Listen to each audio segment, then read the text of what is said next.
6 JVR Jamalapuram వారి రత్నాంజలి. మీ అదృష్టాన్ని మార్చుకోవడం ఇప్పుడు కల కాదు, 6 JVR తో సాధ్యం.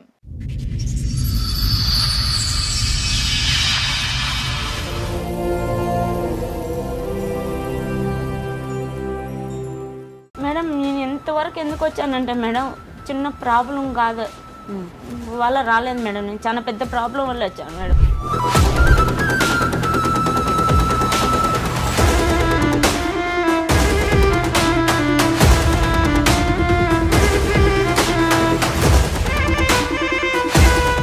అసలు ఉన్నాయి మేడం రెండు మీ వల్ల తీర్తే. ఒకటి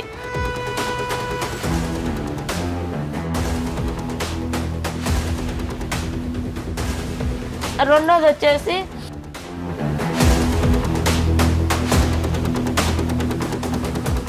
నా పరిస్థితి ఎవరికి రాకూడదు. దాన్ని నన్ను పెళ్లి చేసుకుని ఈ విధంగా మోసం చేసినారు. దాని సరైన ముగ్గురు అన్నదమ్ములు సార్ నా జీవితంతో ఆడుకుంటున్నారు సార్, నా జీవితంతో ఆడుకుంటున్నారు. దాని సార్ నా బాబు పాస్పోర్ట్ చేయించినాడు, అన్ని చేయించి లాస్ట్ కు నన్ను నడి రోడ్డు మీద వదిలేసినాడు సార్. కోవిడ్లో లైసెన్స్ సార్ ఇది బండి తోలుతారు అక్కడికి. దయించి నా భర్తని ఇంటికి పంపిస్తే నా ప్రాబ్లమ్స్ అన్ని సాల్వ్ అయిపోతాయి సార్, నన్ను పంపేయండి సార్. చూడండి సార్ అతనికి ఇంకొక పెళ్లి అయింది సార్. అతనికి చూడండి సార్ ఈ అమ్మాయిని పెళ్లి చేసుకున్నాడు సార్. ఆ విషయం నేను ఎవరికి చెప్పినా నమ్మలేదు సార్, నన్ను పిచ్చిది మెంటల్ది అంటున్నాడు సార్. అతను లవ్ చేసినట్టు మోసం చేసి మా వాళ్ళందరినీ పెళ్లి చేసుకున్నాడు మేడం. మీ ఆయన మీతో బానే ఉన్నారా? బాలేదు. కొట్టడం తిట్టడం లాంటిది ఏమైనా చేసేవాళ్ళ? నా కార్యాలు పుట్టాయి మేడం, కాళ్ళకు ఉన్నాయి, చేతులకు ఉన్నాయి మేడం. కానీ ఇవి ఉన్నాయని చెప్పేసి నువ్వు ఇట్లున్నావు, నువ్వు అట్టున్నావు, నా అన్నాన్ని ఎంచడము.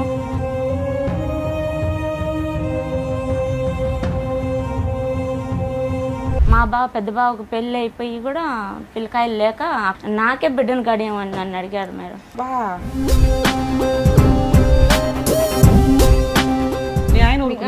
మా ఆయనకు చెప్తానంటే నువ్వే తప్పుడు దాని అవుతావు చెప్తే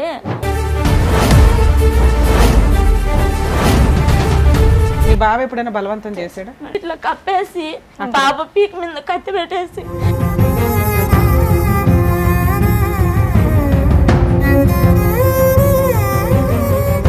2 సార్లు నాకు తెలుసు మేడం. మా భర్తలాగా వచ్చి నా పక్క పనుకున్నాడు మేడం నైట్ మబ్బులో.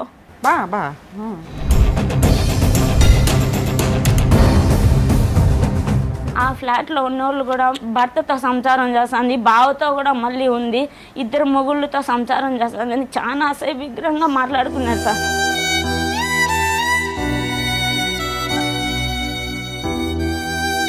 తర్వాత ఏమైంది లాస్ట్గా? తర్వాత లాస్ట్కి మళ్ళీ 2014 లాస్ట్ వచ్చాడు మేడం. వచ్చి ఇంకా ఎంట్రీలు తీపిస్తాము బాబుకి అనుకునే లోపల మా చెల్లెల్ని నేను పెళ్లి చేసుకుంటున్నానని చెప్పి ఎంటర్ చేసేసాడు మేడం. మీ చెల్లిని చేసుకున్నాడా చేసుకోలేదా? తాలుబుట్టు కట్టాడు మేడం. ఆయన నాకు తాలుబుట్టు కట్టినాడు, ఇదే అని మళ్ళీ పీకి జోబులో కింద పడేసింది మేడం. చిన్నప్పటి నుంచి నాకు 3 years ఉన్నప్పటి నుంచి మా నాన్న ఎలా ఉంటాడో నాకు తెలియదు మేడం. నాకు మా నాన్న అంటే ఇష్టం లేదు. మా నాన్నకి మా అమ్మకి ఏ సంబంధం ఉండకూడదు. ఈ డైవర్స్ అలాంటివి ఉంటాయి కదా, అవి ఇప్పించి మా అమ్మకి ఏం సంబంధం ఉండకూడదు.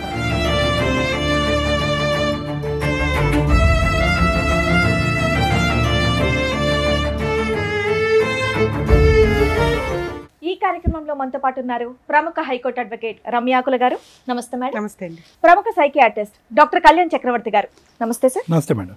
మేడం సార్, జ్యోతి గారు ఒక సమస్యతో రావడం జరిగింది. ఆవిడ సమస్య ఏంటో అడిగి తెలుసుకుందాం. జ్యోతి గారు రండి. నమస్తే మేడం. నమస్తే అండి. మేడం మీకోసం చాలా రోజుల నుంచి వెయిట్ చేస్తున్నాను మేడం. మేడం ప్లీజ్ కూర్చోండి, మాట్లాడదాం. జ్యోతి గారు ఎక్కడి నుంచి వస్తున్నారు? నేను రాజంపేట నుంచి వస్తున్నాను. రాజంపేట నుంచి. రాజంపేట. నేను ఇంట్లో హౌస్ వైఫ్. ఇంట్లో హౌస్ వైఫ్గా ఉన్నారు. హౌస్ వైఫ్, మిషన్ కుట్టుకుంటాను. ఓకే. ఇంకా అమ్మ వాళ్ళ ఇంట్లో ఉన్నాను మేడం ప్రస్తుతానికి. ఓకే. మీకు పెళ్ళయిందా? ఎన్నేళ్ళ క్రితం అయిందండి? 2010లో అయింది. Love marriage arranged? అరేంజ్ మ్యారేజే, కానీ అతను లవ్ చేసినట్టు మోసం చేసి మా వాళ్ళందరినీ పెళ్లి చేసుకున్నాడు మేడం. ఒక మీరు లవ్ చేయలేదు కానీ అతను మిమ్మల్ని ఇష్టపడి మీ పెద్దవాళ్ళతో మాట్లాడి మిమ్మల్ని పెళ్లి చేసుకున్నాడు మేడం. ఓకే. ఏ సంవత్సరంలో పెళ్లి అయిందమ్మా? 2010 10వ నెల 21వ తేదీ 2010లో అయింది. 2010లో అయింది సార్.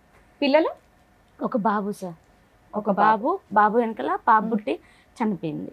ఓకే. దాదాపు 15 ఏళ్ల తర్వాత మీరు మీ అమ్మ వాళ్ళ ఇంట్లో ఉన్నాను అని కంప్లైంట్ చేయడానికి ఇక్కడ వరకు 10 సంవత్సరాల నుంచి ఉన్నాను మేడం. 10 సంవత్సరాల నుంచి అమ్మ దగ్గరే ఉన్నారు? అమ్మ వాళ్ళ ఇంట్లోనే ఉన్నాను మేడం. మీ హస్బెండ్ ఏం చేస్తారు, మీరేం చేస్తారు? అంటే నేను చదువుకోలేదు మేడం, ఇంట్లోనే ఉన్నాను. నానమ్మ దగ్గర ఉన్నాను, మా నాన్నమ్మ దగ్గర. ఇంకా మా అమ్మ మా నాన్న ఇంకా మాకు పొలాలు ఏం పనిలేదని చెప్పేసి కోయట్కి వెళ్ళారు మేడం బతుకు తీరు కోసం. నాకు ఒక చెల్లి ఒక తమ్ముడు ఉన్నారు, వాళ్ళకి చదువు అబ్బింది, నాకు అబ్బలేదు. దానివల్ల ఇంకా కోయట్లో ఉన్నారు. మా బంధువులు చేశారు మేడం నాకు పెళ్ళి. మా బంధువులు అంటే మీ పేరెంట్స్ అక్కడే ఉన్నారు కాబట్టి మీ చుట్టాలు. అంటే ఎవరి దగ్గర ఉండేదానివి నువ్వు? మా నాన్నమ్మ దగ్గర. నాన్నమ్మ దగ్గర బాగా మేము పల్లెలో ఉన్నాం, కానీ బాగా పరువుగానే ఉన్నాను మేడం. కానీ మీరు ఎంతమంది అక్క చెల్లెలు అన్నదమ్ములు ఎంతమంది అమ్మా మీరు? 2 అక్క చెల్లెలు, ఒక అన్న తమ్ముడు సార్. నీకంటే 2 ఉన్నారా? పెద్ద, నెక్స్ట్ తమ్ముడు, లాస్ట్ చెల్లి. రాకూడదని రాలేదమ్మా, లేదంటే రాలేదమ్మా మీ తల్లిదండ్రులు అంత దూరం నుంచి? అంటే కూతురు పెళ్లికి తల్లిదండ్రులు రాకపోవటం ఏంటి? మా నాన్న వచ్చాడు సార్ పెళ్లికి, అమ్మ రాలేని పరిస్థితుల్లో కోయట్ ఇంట్లో ఇరకపోయింది, పెళ్లికి రాలేదు. నాన్న వచ్చారు? నాన్న వచ్చాడు. సో అందరికి ఈ పెళ్లి ఇష్టమే. నీ వయసు ఎంత పెళ్ళైనప్పుడు? నా వయసు అప్పటికి 17 పూర్తయిపోయి 18 ఎంట్రింగ్ సార్ నాది. మీ వాళ్ళకి ఎందుకు ఇష్టం లేదు? మా వాళ్ళకి ఎందుకు ఇష్టం లేదంటే మేడం, వాళ్ళు మంచి వాళ్ళు కాదంట మేడం. ఎవరు కనిపెట్టారు మీ ఇంట్లో? మా నాన్న కనిపెట్టాడు మేడం. మీ నాన్న వచ్చిందే పెళ్లికి కదా నాన్న? పెళ్లికి వచ్చాడు మేడం. కుటుంబం తెలుసా? తెలుసు మేడం. ఫస్ట్ మా అమ్మమ్మ వాళ్ళ ఊళ్ళో చేసుకున్నారంట సార్, వాళ్ళ మేనత్త వాళ్ళు, మా మొగుడు మేనత్త వాళ్ళు చేసుకున్నారంట. చేసుకొని వాళ్ళు ఏదో ప్రాబ్లమ్స్ వల్ల చనిపోయినారంట వాళ్ళ ఫ్యామిలీ. దానివల్ల వాళ్ళు మంచోళ్ళు కాదు, నువ్వు చేయలేవు మా వద్దు. ఒక్క సంఘటనతోనే కుటుంబం మంచిది కాదని అన్నాడు అతను. మొత్తం ఫ్యామిలీ చనిపోయిందా? ఫ్యామిలీ లేదు, వాళ్ళిద్దరు భార్యాభర్తలు చనిపోయినారు. మా భర్త వాళ్ళ మేనమామ మేనత్త వాళ్ళు చనిపోయినారు. సరే, అర్థమైంది. చనిపోయినారు. దాంతో మా నాన్న వద్దు, వాళ్ళు ఏలుకోరు, వాళ్ళు పెళ్లి చేసుకున్నారు, వాళ్ళు మంచి వాళ్ళు కాదు, వద్దు, నా తల తాకట పెట్టైనా కూడా నేను ఏడనో చాట పెళ్లి చేస్తానన్నాడు సార్. ఈ సంబంధం తీసుకొచ్చింది ఎవరు నీకు? నాకు తీసుకొచ్చింది మా పెద్ద మేనత్త వాళ్ళ ఆడబిడ్డ, వాళ్ళ అన్నదమ్ములు. సంబంధం వచ్చిందని మీ నాన్నకి అమ్మకి ఫోన్ చేసి చెప్పుకుంటారు కదా, అప్పుడే మీ నాన్న అబ్జెక్షన్ పెట్టేయొచ్చు, మా అమ్మాయికి మేము వేరే సంబంధం చూసుకుంటాం. పెట్టాడు మేడం, ఎందుకు చేశారు? పెట్టాడు. కానీ మా అమ్మకి మా నాన్నకు మధ్య గొడవ పెట్టేశారు మేడం వాళ్ళు. అంటే ఏదో వాళ్ళకి సంథింగ్ కుటుంబ కక్షలు అయితే ఉన్నాయి మేడం, ఏదో మా పెద్దవాళ్ళకు ఏదో ఉన్నాయి. కానీ దాంట్లో నన్ను ఇన్వాల్వ్ చేశారు మేడం. ఇన్వాల్వ్ చేసేసారు. చేసుకున్నాడు. బేస్తవారం అంటే బుధవారం వచ్చింది మేడం మా అత్తను తొడుకొని. అంటే పెద్దమ్మ అవుతుంది మేడం నాకు, ఆమె పేరు ఎల్లమ్మ. ఆమె తొడుకొని వచ్చింది. మా అత్త వాళ్ళు బుధవారం వచ్చిపోయినాడు. బేస్తవారము మళ్ళీ మా భర్తను తొడుకొని వచ్చింది. మళ్ళీ బేస్తవారం నిశ్చితార్థం, మళ్ళీ బేస్తవారం పెళ్లి చేసుకున్నాడు. పెళ్ళి 9 రోజులకి వెళ్ళిపోయినాడు మేడం కోయట్కి. ఆయన కూడా కువైట్ లోనే ఉంటాడా? కోయట్కి వెళ్ళిపోయాడు మేడం. అతను వాళ్ళు మాకేం బంధువులు ఏం కాదు మేడం, మాకు చాలా అసలు సంబంధమే లేదు. ఏం చేసేవాడమ్మా మీ ఆయన పెళ్ళైన కొత్తలో కువైట్ లో? అక్కడ కోయట్ లో ఎప్పటి నుంచో ఉన్నాడు. ఏం పని చేసేవాడు? డ్రైవర్ అంట sir. Driver. Company visa, plastic సామాన్లు అన్ని తిని పడేసేటి అవి ఉంటాయి కదా సార్, అవన్నీ షాప్. పెళ్ళైన 9వ రోజుకి వెళ్ళిన వ్యక్తి మళ్ళీ ఎప్పుడు వచ్చాడమ్మా నీ జీవితం? మళ్ళీ రాలేదు సార్. మళ్ళీ నన్నే కోయట్ కి సంవత్సరానికి తీసుకున్నాడు సార్. నువ్వు వెళ్ళావా? మళ్ళీ అక్కడికి సంబంధమే కువైట్ లో ఉన్నప్పుడు మీ అమ్మ నాన్న అక్కడ కూడా అబ్బాయిని పలకరించి ఉండొచ్చు కదా, అందరూ ఒకే చాట ఏ సండేనో కలవచ్చు కదా, బాబు ఇట్లా మరి మా అమ్మాయిని బాగా చూసుకుంటావా ఇది కాదని ఆయన అక్కడ మాట్లాడవచ్చు కదా. మాట్లాడలేదు మేడం, ఇక్కడ ఇంటి దగ్గరే వీళ్ళే మాట్లాడినారు మేడం. సరే, పెళ్ళైనాక అబ్బాయి అనటం ఏంటంటే నేను కువైట్ వెళ్ళిపోతాను, నీకు వీసా పాస్పోర్ట్స్ ఇవన్నీ వేసి తీసుకెళ్తాను అన్నాడు. ఒక 1 year కి తీసుకెళ్ళాడు. అక్కడ ఎవరెవరు ఉండేవాళ్ళు? అక్కడ నన్ను తీసుకున్నాడు. నన్ను తీసుకున్న తర్వాత మా బావ వాళ్ళు 2 ఉన్నారు. ఒక బావ వచ్చిపోతా ఉన్నాడు, ఒక బావ ఎక్కువ మా దగ్గర ఉండి డ్యూటీకి వెళ్తా ఉన్నాడు. ఇంకా వాళ్ళే ఉన్నారు మేడం. మీ బావకి పెళ్ళయిందా? మా పెద్ద బావకు పెళ్ళి అయిపోయి కూడా పిల్లకాయలు లేక అక్కడ వాతావరణంకి పుడతారని వచ్చి, అతను వాతావరణంకి పుట్టారో లేదో దేవుడు ఎరుగు, కానీ నాకే బిడ్డను గడియమని నన్ను అడిగారు మేడం. నన్నే బిడ్డను గడియమని అడిగారు మేడం. అసహ్యంగా మాట్లాడారు అక్కడ? అవును మేడం. కంప్లైంట్ ఇవ్వకపోయేట్లేదు, అసహ్యంగా మాట్లాడారు. నా పెళ్ళప్పటి నుంచి నేను ఇంకా వాళ్ళ మాట నేను చేసుకున్నానని చెప్పేసి ఆ బుద్ధుడి నుంచి ఈ బుద్ధుడి వరకు నన్ను మీ పేరెంట్స్ పట్టించుకోవట్లేదు మేడం. కదమ్మా ఇక్కడ నువ్వు అన్న మాట కొంచెం ఇబ్బందికరంగా ఉంది. మీ బావతో నిన్ను పిల్లని కనమన్నారా లేకపోతే మిమ్మల్ని పిల్లలు కానీ ఒక పిల్లని ఎక్స్ట్రా ఇమ్మన్నారా? బావతోనే బావతోనే మేడం. మీ ఆయన ఊరుకున్నాడా మాట? మా ఆయనకు చెప్తానంటే నువ్వే తప్పుడు దాని అవుతావు, చెప్తే నా మాట వింటాడు మా తమ్ముడు, నేను ఎట్ట చెప్తే అట్టే వింటాడు మా తమ్ముడు. చెప్పారా లేదా ఇంతకీ ఇలా అన్నా సరే మీ ఆయనతో? నేను చెప్పలేదు మేడం. మీ ఆయన అక్కడ తీసుకెళ్ళాక మీ ఆయన మీతో బానే ఉన్నారా? బాలేదు. కొట్టడం తిట్టడం లాంటిది ఏమైనా చేసేవాళ్ళ? అంతే. ఆ భయం ఆరేళ్ళు ఉన్నాయి నాకు, ఆరేళ్ళు పుట్టాయి మేడం, కాళ్ళకు ఉన్నాయి చేతులకు ఉన్నాయి మేడం. అవి పుట్టడం నా తప్ప మేడం చెప్పండి. అది పెళ్లిలోనే చూస్తుంటారు కదమ్మా. పెట్టుకుంటే దాగేటి కాదు కదా మేడం. కానీ ఇవి ఉన్నాయని చెప్పేసి నువ్వు ఇట్లున్నావు నువ్వు అట్లున్నావు నా అన్నాన్ని ఎంచడము నన్ను ఎత్తి పొడవడమే తప్ప ఇంకా అతనికి నా మీద ప్రేమ లేదు మేడం. భార్య భర్తలుగా మేము ఏ రోజు సంతోషంగా ఉండింది లేదు మేడం. స్టార్టింగ్ మీరు ఏమన్నారు? మీ ఆయన మిమ్మల్ని ఇష్టపడ్డారు కాబట్టి మీ ఇంట్లో వాళ్ళతో మాట్లాడి. అది నాటకం మేడం. ఇందుకు నాటకం ఆడాల్సిన అవసరం ఏముంది? కట్నం ఏమన్నా మీరు భారీగా ఇచ్చారా? భారీగా అంటే నేను ఇంట్లో మా నాన్న వాళ్ళకు 3 కుటుంబాలకు పెద్ద కూతుర్ని నేను. మా నాన్న వాళ్ళు 3 అన్నదమ్ములు అందరూ బాగా కోయట్లో ఉన్నారు. వీళ్ళు బాగా పరుగుల ఫ్యామిలీ, బాగా దండిగా తెస్తుంది, అందరూ కట్నం పెడతారని చెప్పేసి చేసుకున్నారు మేడం నన్ను. మా చిన్నాన్న వాళ్ళని అడగమన్నాడు మా నాన్న వాళ్ళ తమ్ముళ్ళని, ఒక్కొక్కరి దగ్గర 10 తులాలు బంగారు అడిగి పెట్టించుకో, ఏం నీకు ఆ హక్కు లేదా పెట్టేదానికి, పెట్టించుకో, నువ్వు పెట్టుకోకుండా ఎలా. ఎంతకాలం ఉన్నావు తల్లి కువైట్లో? 2 ఏళ్ళు ఉన్నాను మేడం. 2 సంవత్సరాలు. ఈ 2 సంవత్సరాల్లో మీ బావ చేస్తున్న హెరాస్మెంట్ ని నువ్వు మీ ఆయనకి చెప్పలేదా? చెప్పలేదు మేడం. ఎప్పుడైనా మీ బావ బలవంతం చేశాడా? మేడం మీ బావ ఎప్పుడైనా బలవంతం చేశాడా? చాలా టార్చర్ పెట్టాడు మేడం. టార్చర్ పెట్ట మీరు, బలవంతం పెట్ట మీరు. అమ్మ బలవంతం చేసి తప్పుగా ఏమైనా ప్రవర్తించాడా? 2 సార్లు నాకు తెలిసి మేడం మా భర్తలాగా వచ్చి నా పక్క పనుకున్నాడు మేడం నైట్ లో మబ్బులో.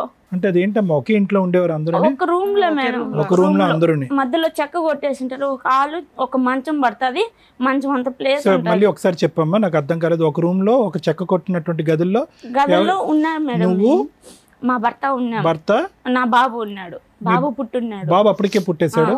11 నెలలు అప్పటికి. ఇతను ఎక్కడ ఉండేవాడు? ఇతను మీ బావ మా దగ్గరే ఉండేవాడు సార్. సో అతను మొత్తం 4 ఉండేవారు. 4 ఉండేవాడు. వాళ్ళ ఆవిడ మళ్ళీ తీసుకున్నాడు మేడం ఇంటి దగ్గర నుంచి. మళ్ళీ నేను సో ఎప్పుడు పడుకోవటానికి అవకాశం ఏంటమ్మా? అంటే ఇతను డ్రైవింగ్ కి పోయినప్పుడా? డ్రైవింగ్కి పోయినప్పుడు కాదు సార్, ఇతను తెల్లారుజామున 3 గంటలకు 4 గంటలకు లేచి ఫ్రెండ్స్తో క్రికెట్ ఆడను ఏదో ఇంకా సంథింగ్ ఆడిన పోతాడు సార్. నువ్వు లెక్క ముందే వెళ్ళిపోయాడు.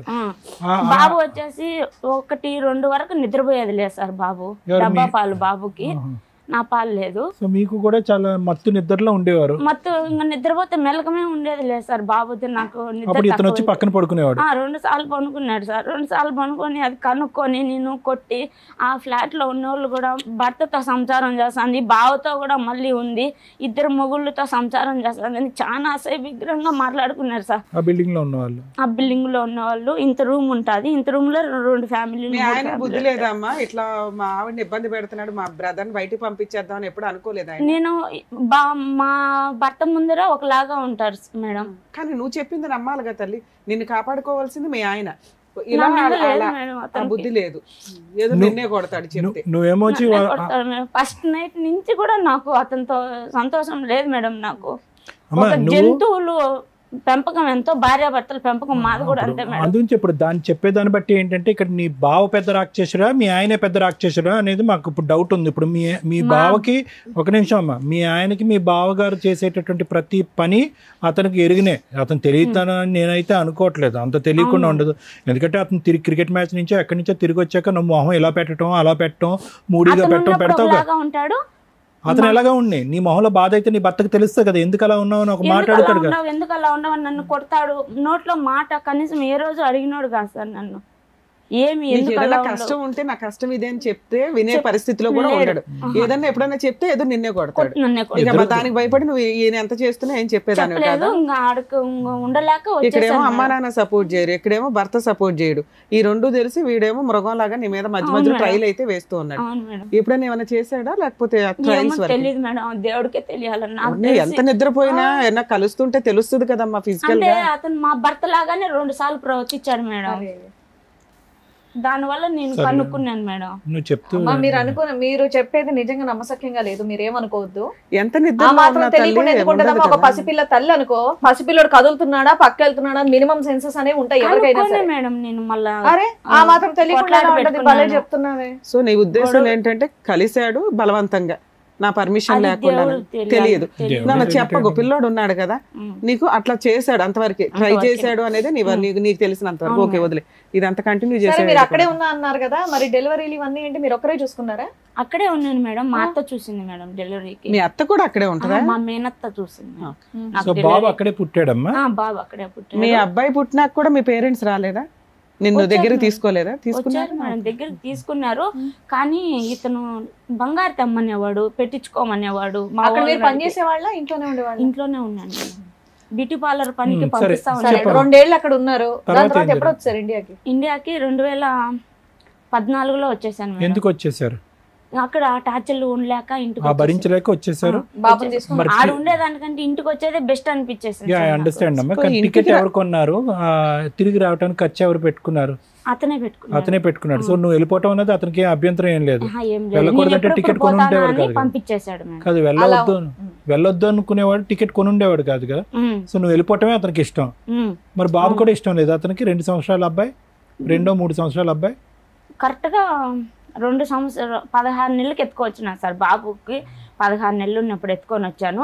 మళ్ళీ ఇంటికి వచ్చినప్పటి నుంచి మళ్ళీ పట్టించుకోలేదు సార్. సరే కాదమ్మా, బాబు మరి పెళ్ళైన తర్వాత 9 రోజులకే అక్కడికి రప్పించేసాడని చెప్పేసి అన్నారు కదా మీరు. ఇక్కడి నుంచి వెళ్ళిపోయాడు మేడం, ఇంటి దగ్గర ఆయన నుంచి. రప్పించాల్సిన అవసరం ఉండేది కాదు కదా, మీరంటే ఇష్టం ఉంటే. నన్ను మళ్ళీ తీసుకున్నాడు మేడం చూపుకి. అందరూ మా వాళ్ళల్లో మంచిదానికి. ఇప్పుడు ప్రజెంట్ ఏం జరుగుతుందంటే అందరూ మంచిగా నువ్వు అక్కడి నుంచి వచ్చేటప్పుడు గొడవతో నీతో విడిపోతున్నాను అని చెప్పి వచ్చి ఉండకపోవచ్చు, అంతే? మంచిగా పంపించాడు. మంచిగానే, నువ్వు మంచిగానే వచ్చావు, అతను మంచిగానే పంపించాడు. ఇక్కడికి వచ్చినాక ఆమె ముందు ఆ సంఖ్యలలో నుంచి బయటకు వస్తే చాలరా బాబా అని నువ్వు లౌక్యంగా ఇండియా వచ్చావు, అంతేనా?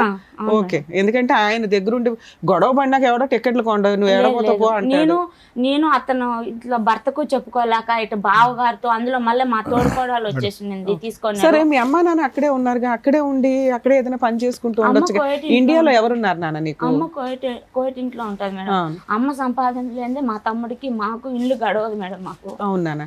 నాన్న ఉన్నాడు కదా, పోనీ మీ పిన్ని మేనత్ ఉంది, వాళ్ళంతా ఉన్నారు కదా, అక్కడే ఉండొచ్చుగా నువ్వు కూడా. అక్కడ వాళ్ళు ఉంటే ఎప్పుడు నీ వాళ్ళు అని ఏదో ఒక రకంగా టార్చర్ మేడం. నాకైతే ఏ రోజు సుఖం లేదు మేడం. ఇండియా వచ్చేస్తేనే సేఫ్ అనుకున్నావు అక్కడ ఉండడం కంటే. ఓకే, వచ్చేసి ఇక్కడ ఏం చేసావు? ఇక్కడికి వచ్చాను మేడం, అత్త వాళ్ళ ఇంటికి వెళ్దాం అనుకున్నాను. అక్కడికి వెళ్తే ఇంకొక బావ తాగి కొడతాడు మేడం నన్ను. బాగా తాగి కొట్టేవాడు. అసలు ఉన్నావా ఎప్పుడైనా అత్తగారి ఇంట్లో? మరి లేనప్పుడు కొడతాడని ఎలా చెప్తాను మేడం? కొద్ది రోజులు, ఆ 2 రోజుల్లోనే 2 సార్లు 3 సార్లు కొట్టాడు. ఇంట్లోకి వెళ్ళగానే కొట్టేస్తారు ఎవరైనా? కొట్టాడు మేడం. 8 లక్షలు డబ్బు తీసుకున్నాడు. 8 లక్షలు డబ్బు తీసుకున్నాడంట మేడం మా భర్త ఆయన దగ్గర. నిన్ను ఎందుకు కొట్టడం? వాళ్ళ తమ్ముడే కొట్టుకుంటే సరిపోతుంది. లేదంటే నిన్ను కొట్టాలని చెప్పి తాగి అతను ఎట్టంటే అట్ట మాట్లాడి కొట్టాడు. పోలీస్ స్టేషన్ కి వెళ్ళి కంప్లైంట్ ఇవ్వలేదు? ఇచ్చాను మేడం. ఇచ్చితే పోలీస్ స్టేషన్ లో, టౌన్ పోలీస్ స్టేషన్ లో ఇచ్చాను మేడం. ఇచ్చితే అతనికి కావాల్సిందల్లా తాగి అట్లా చేస్తున్నాడు పోమ్మా, నీ జోలికి రాడు, వచ్చితే ఇంకొకసారి కేసు కట్టేస్తాము, కేసు కట్టేసి ఇంకా జైల్లో పెట్టేస్తాం, నీ జోలికి రాడుపో అని చెప్పి సర్ది చెప్పి పంపించాడు.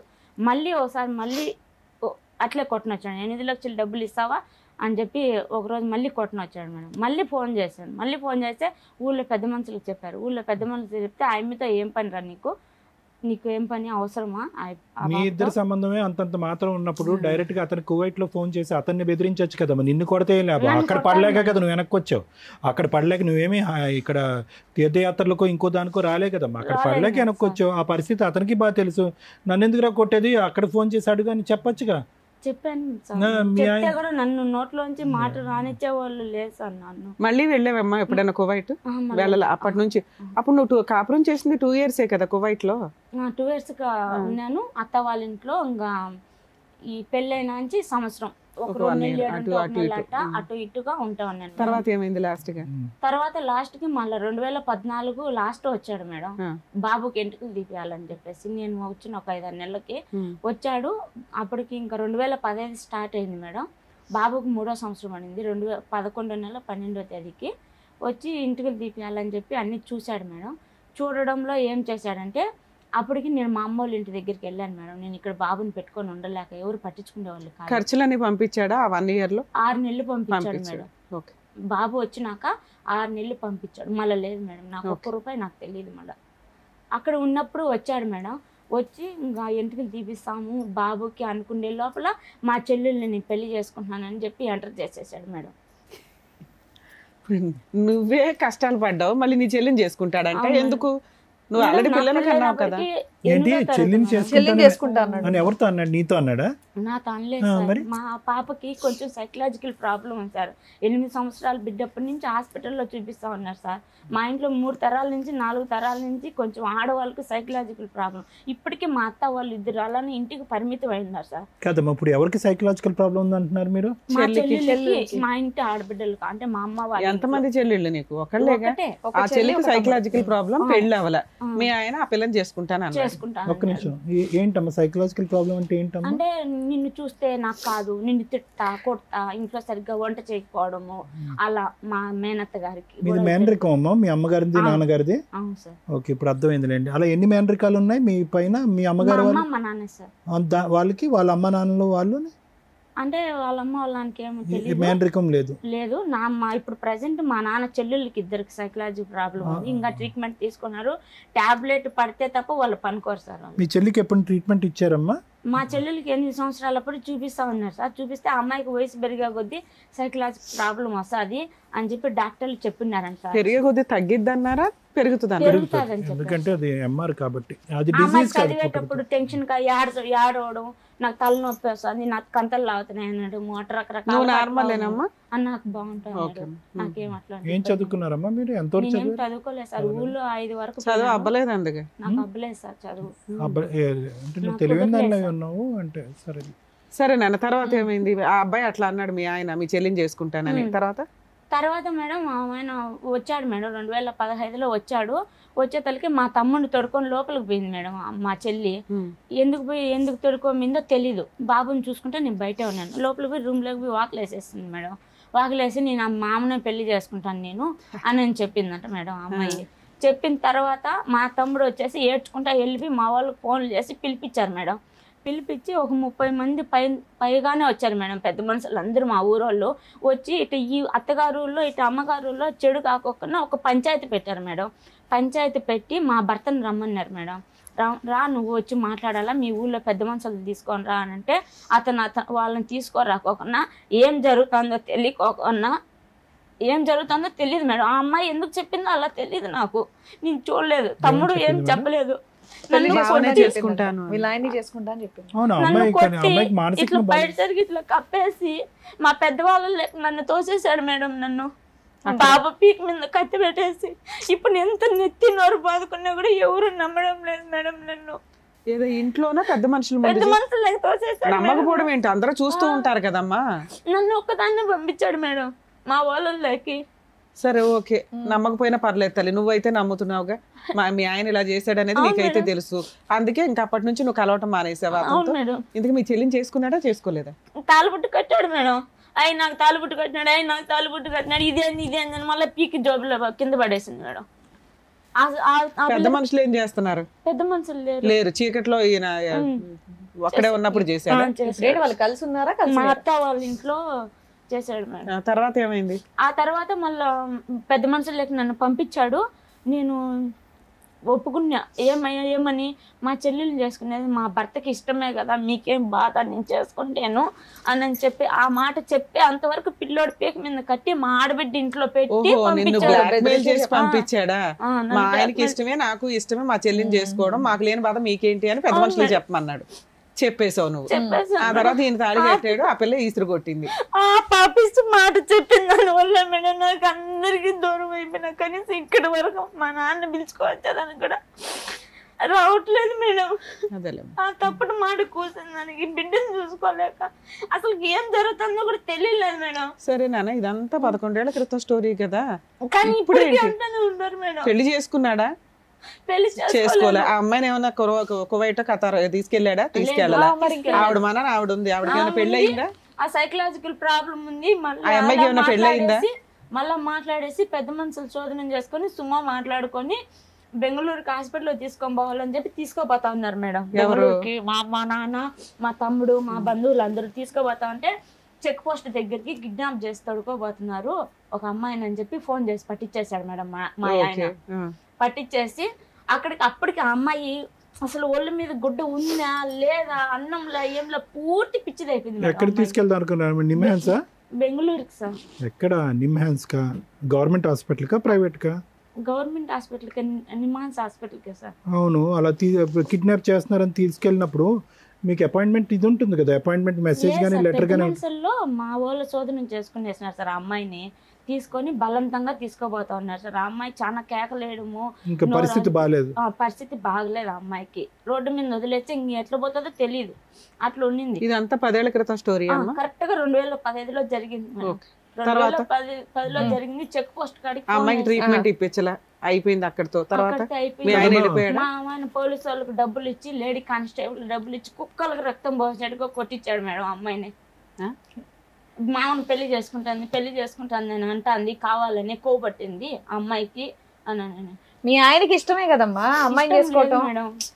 బాబు మీద పీక మీద కత్తి పెట్టి చేసుకుంటున్నా అని చెప్పి అతను తప్పించుకునేదానికి అలా చేశాడు మేడం. నీ గొడవ తప్పించుకోవడానికే? నా గొడవ కాదు మేడం. అమ్మాయికి నా పెళ్ళప్పటికి 13 సంవత్సరాలు మేడం. 13 సంవత్సరాలు పాపప్పుడు మా ఇంటికి వచ్చినాడు మేడం పెళ్లి చేసుకొని. అతను మల్లెబెల్లికి వస్తారు కదా, అప్పుడు ఈ అమ్మాయి స్నానం చేస్తా ఉన్నిందంట మేడం బాత్రూమ్ లో. ఏం చెప్తున్నావు నీకు అర్థం అవుతుందా?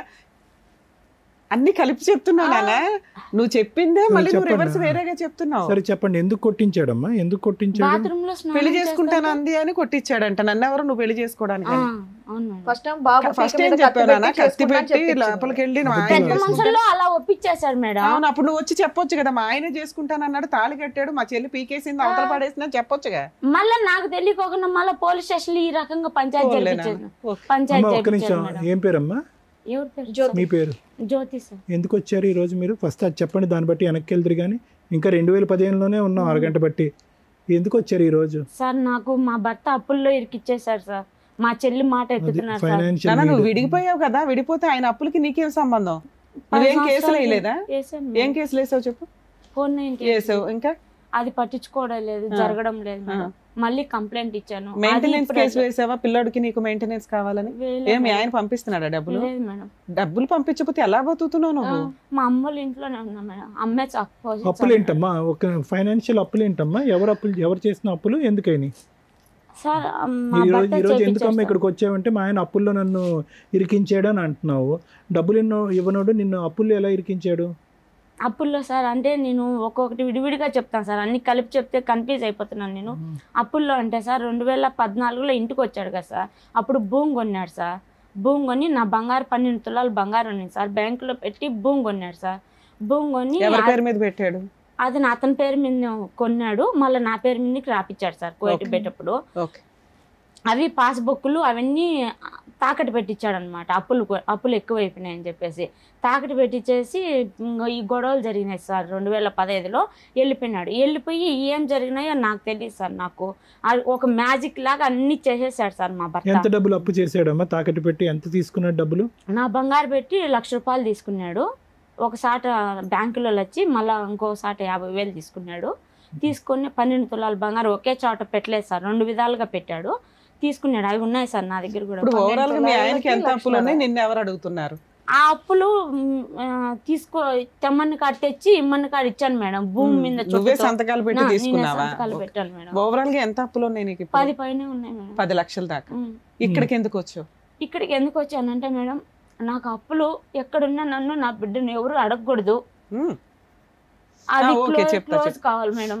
నా బాబుని ఇబ్బంది పెడుతున్నాడు, స్కూల్ కాడికి పోయి బాబుని పట్టుకొని కిడ్నాప్ చేసేస్తే ఎవరంటున్నారు? అప్పులు వాళ్ళు సార్. అప్పుడు వాళ్ళ అమ్మ వచ్చి కడతాది, వాళ్ళ అమ్మ నీతో పాటు ఎవరైనా వచ్చారా ఇక్కడ మాట్లాడడానికి?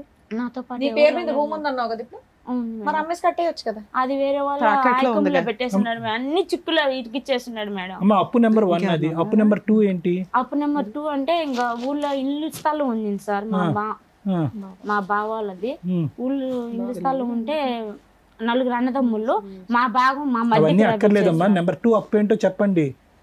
అప్పులు తీర్చే వేదిక కాదు ఇది, అర్థమైందా? మీరు ఇక్కడ అప్పులు తీర్చరు.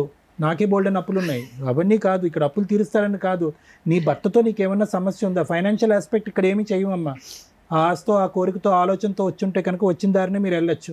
అలా అయితే కొన్ని లక్షల మంది వస్తారు, నాకు 10 లక్షల అప్పు ఉంది, 20 లక్షల అప్పు ఉంది, పద్మవ్యూహంలో లెక్క తీరుస్తారంటే అని వస్తారు. దాని గురించి కాదు, నీ భర్త దగ్గర నుంచి నీకేమన్నా అన్యాయం ఉందా, మీ కుటుంబ సభ్యుల దగ్గర నుంచి మేము ఏమన్నా అన్యాయం ఉందా, అప్పు ఎలా తీర్చాలన్నది మీరు బయటకు వెళ్ళి లెక్క తేల్చుకోండి, ఆ లెక్కలు ఇక్కడ చెప్పకండి.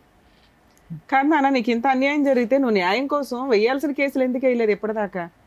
నాకు తెలిసినంత వరకు ఆ ఒక్క కేసు వేసాను మేడం, అదే ముందుకు అవునా? ఇప్పుడు మా ఎపిసోడ్ లో చూస్తాము అనేది నువ్వు అర్థమైపోయింది దీన్ని బట్టి, ఎందుకంటే ఇక్కడ ఏదో న్యాయం జరిగిద్దని వచ్చావు అంటే మా ఎపిసోడ్లు అన్ని చూస్తున్నట్లే.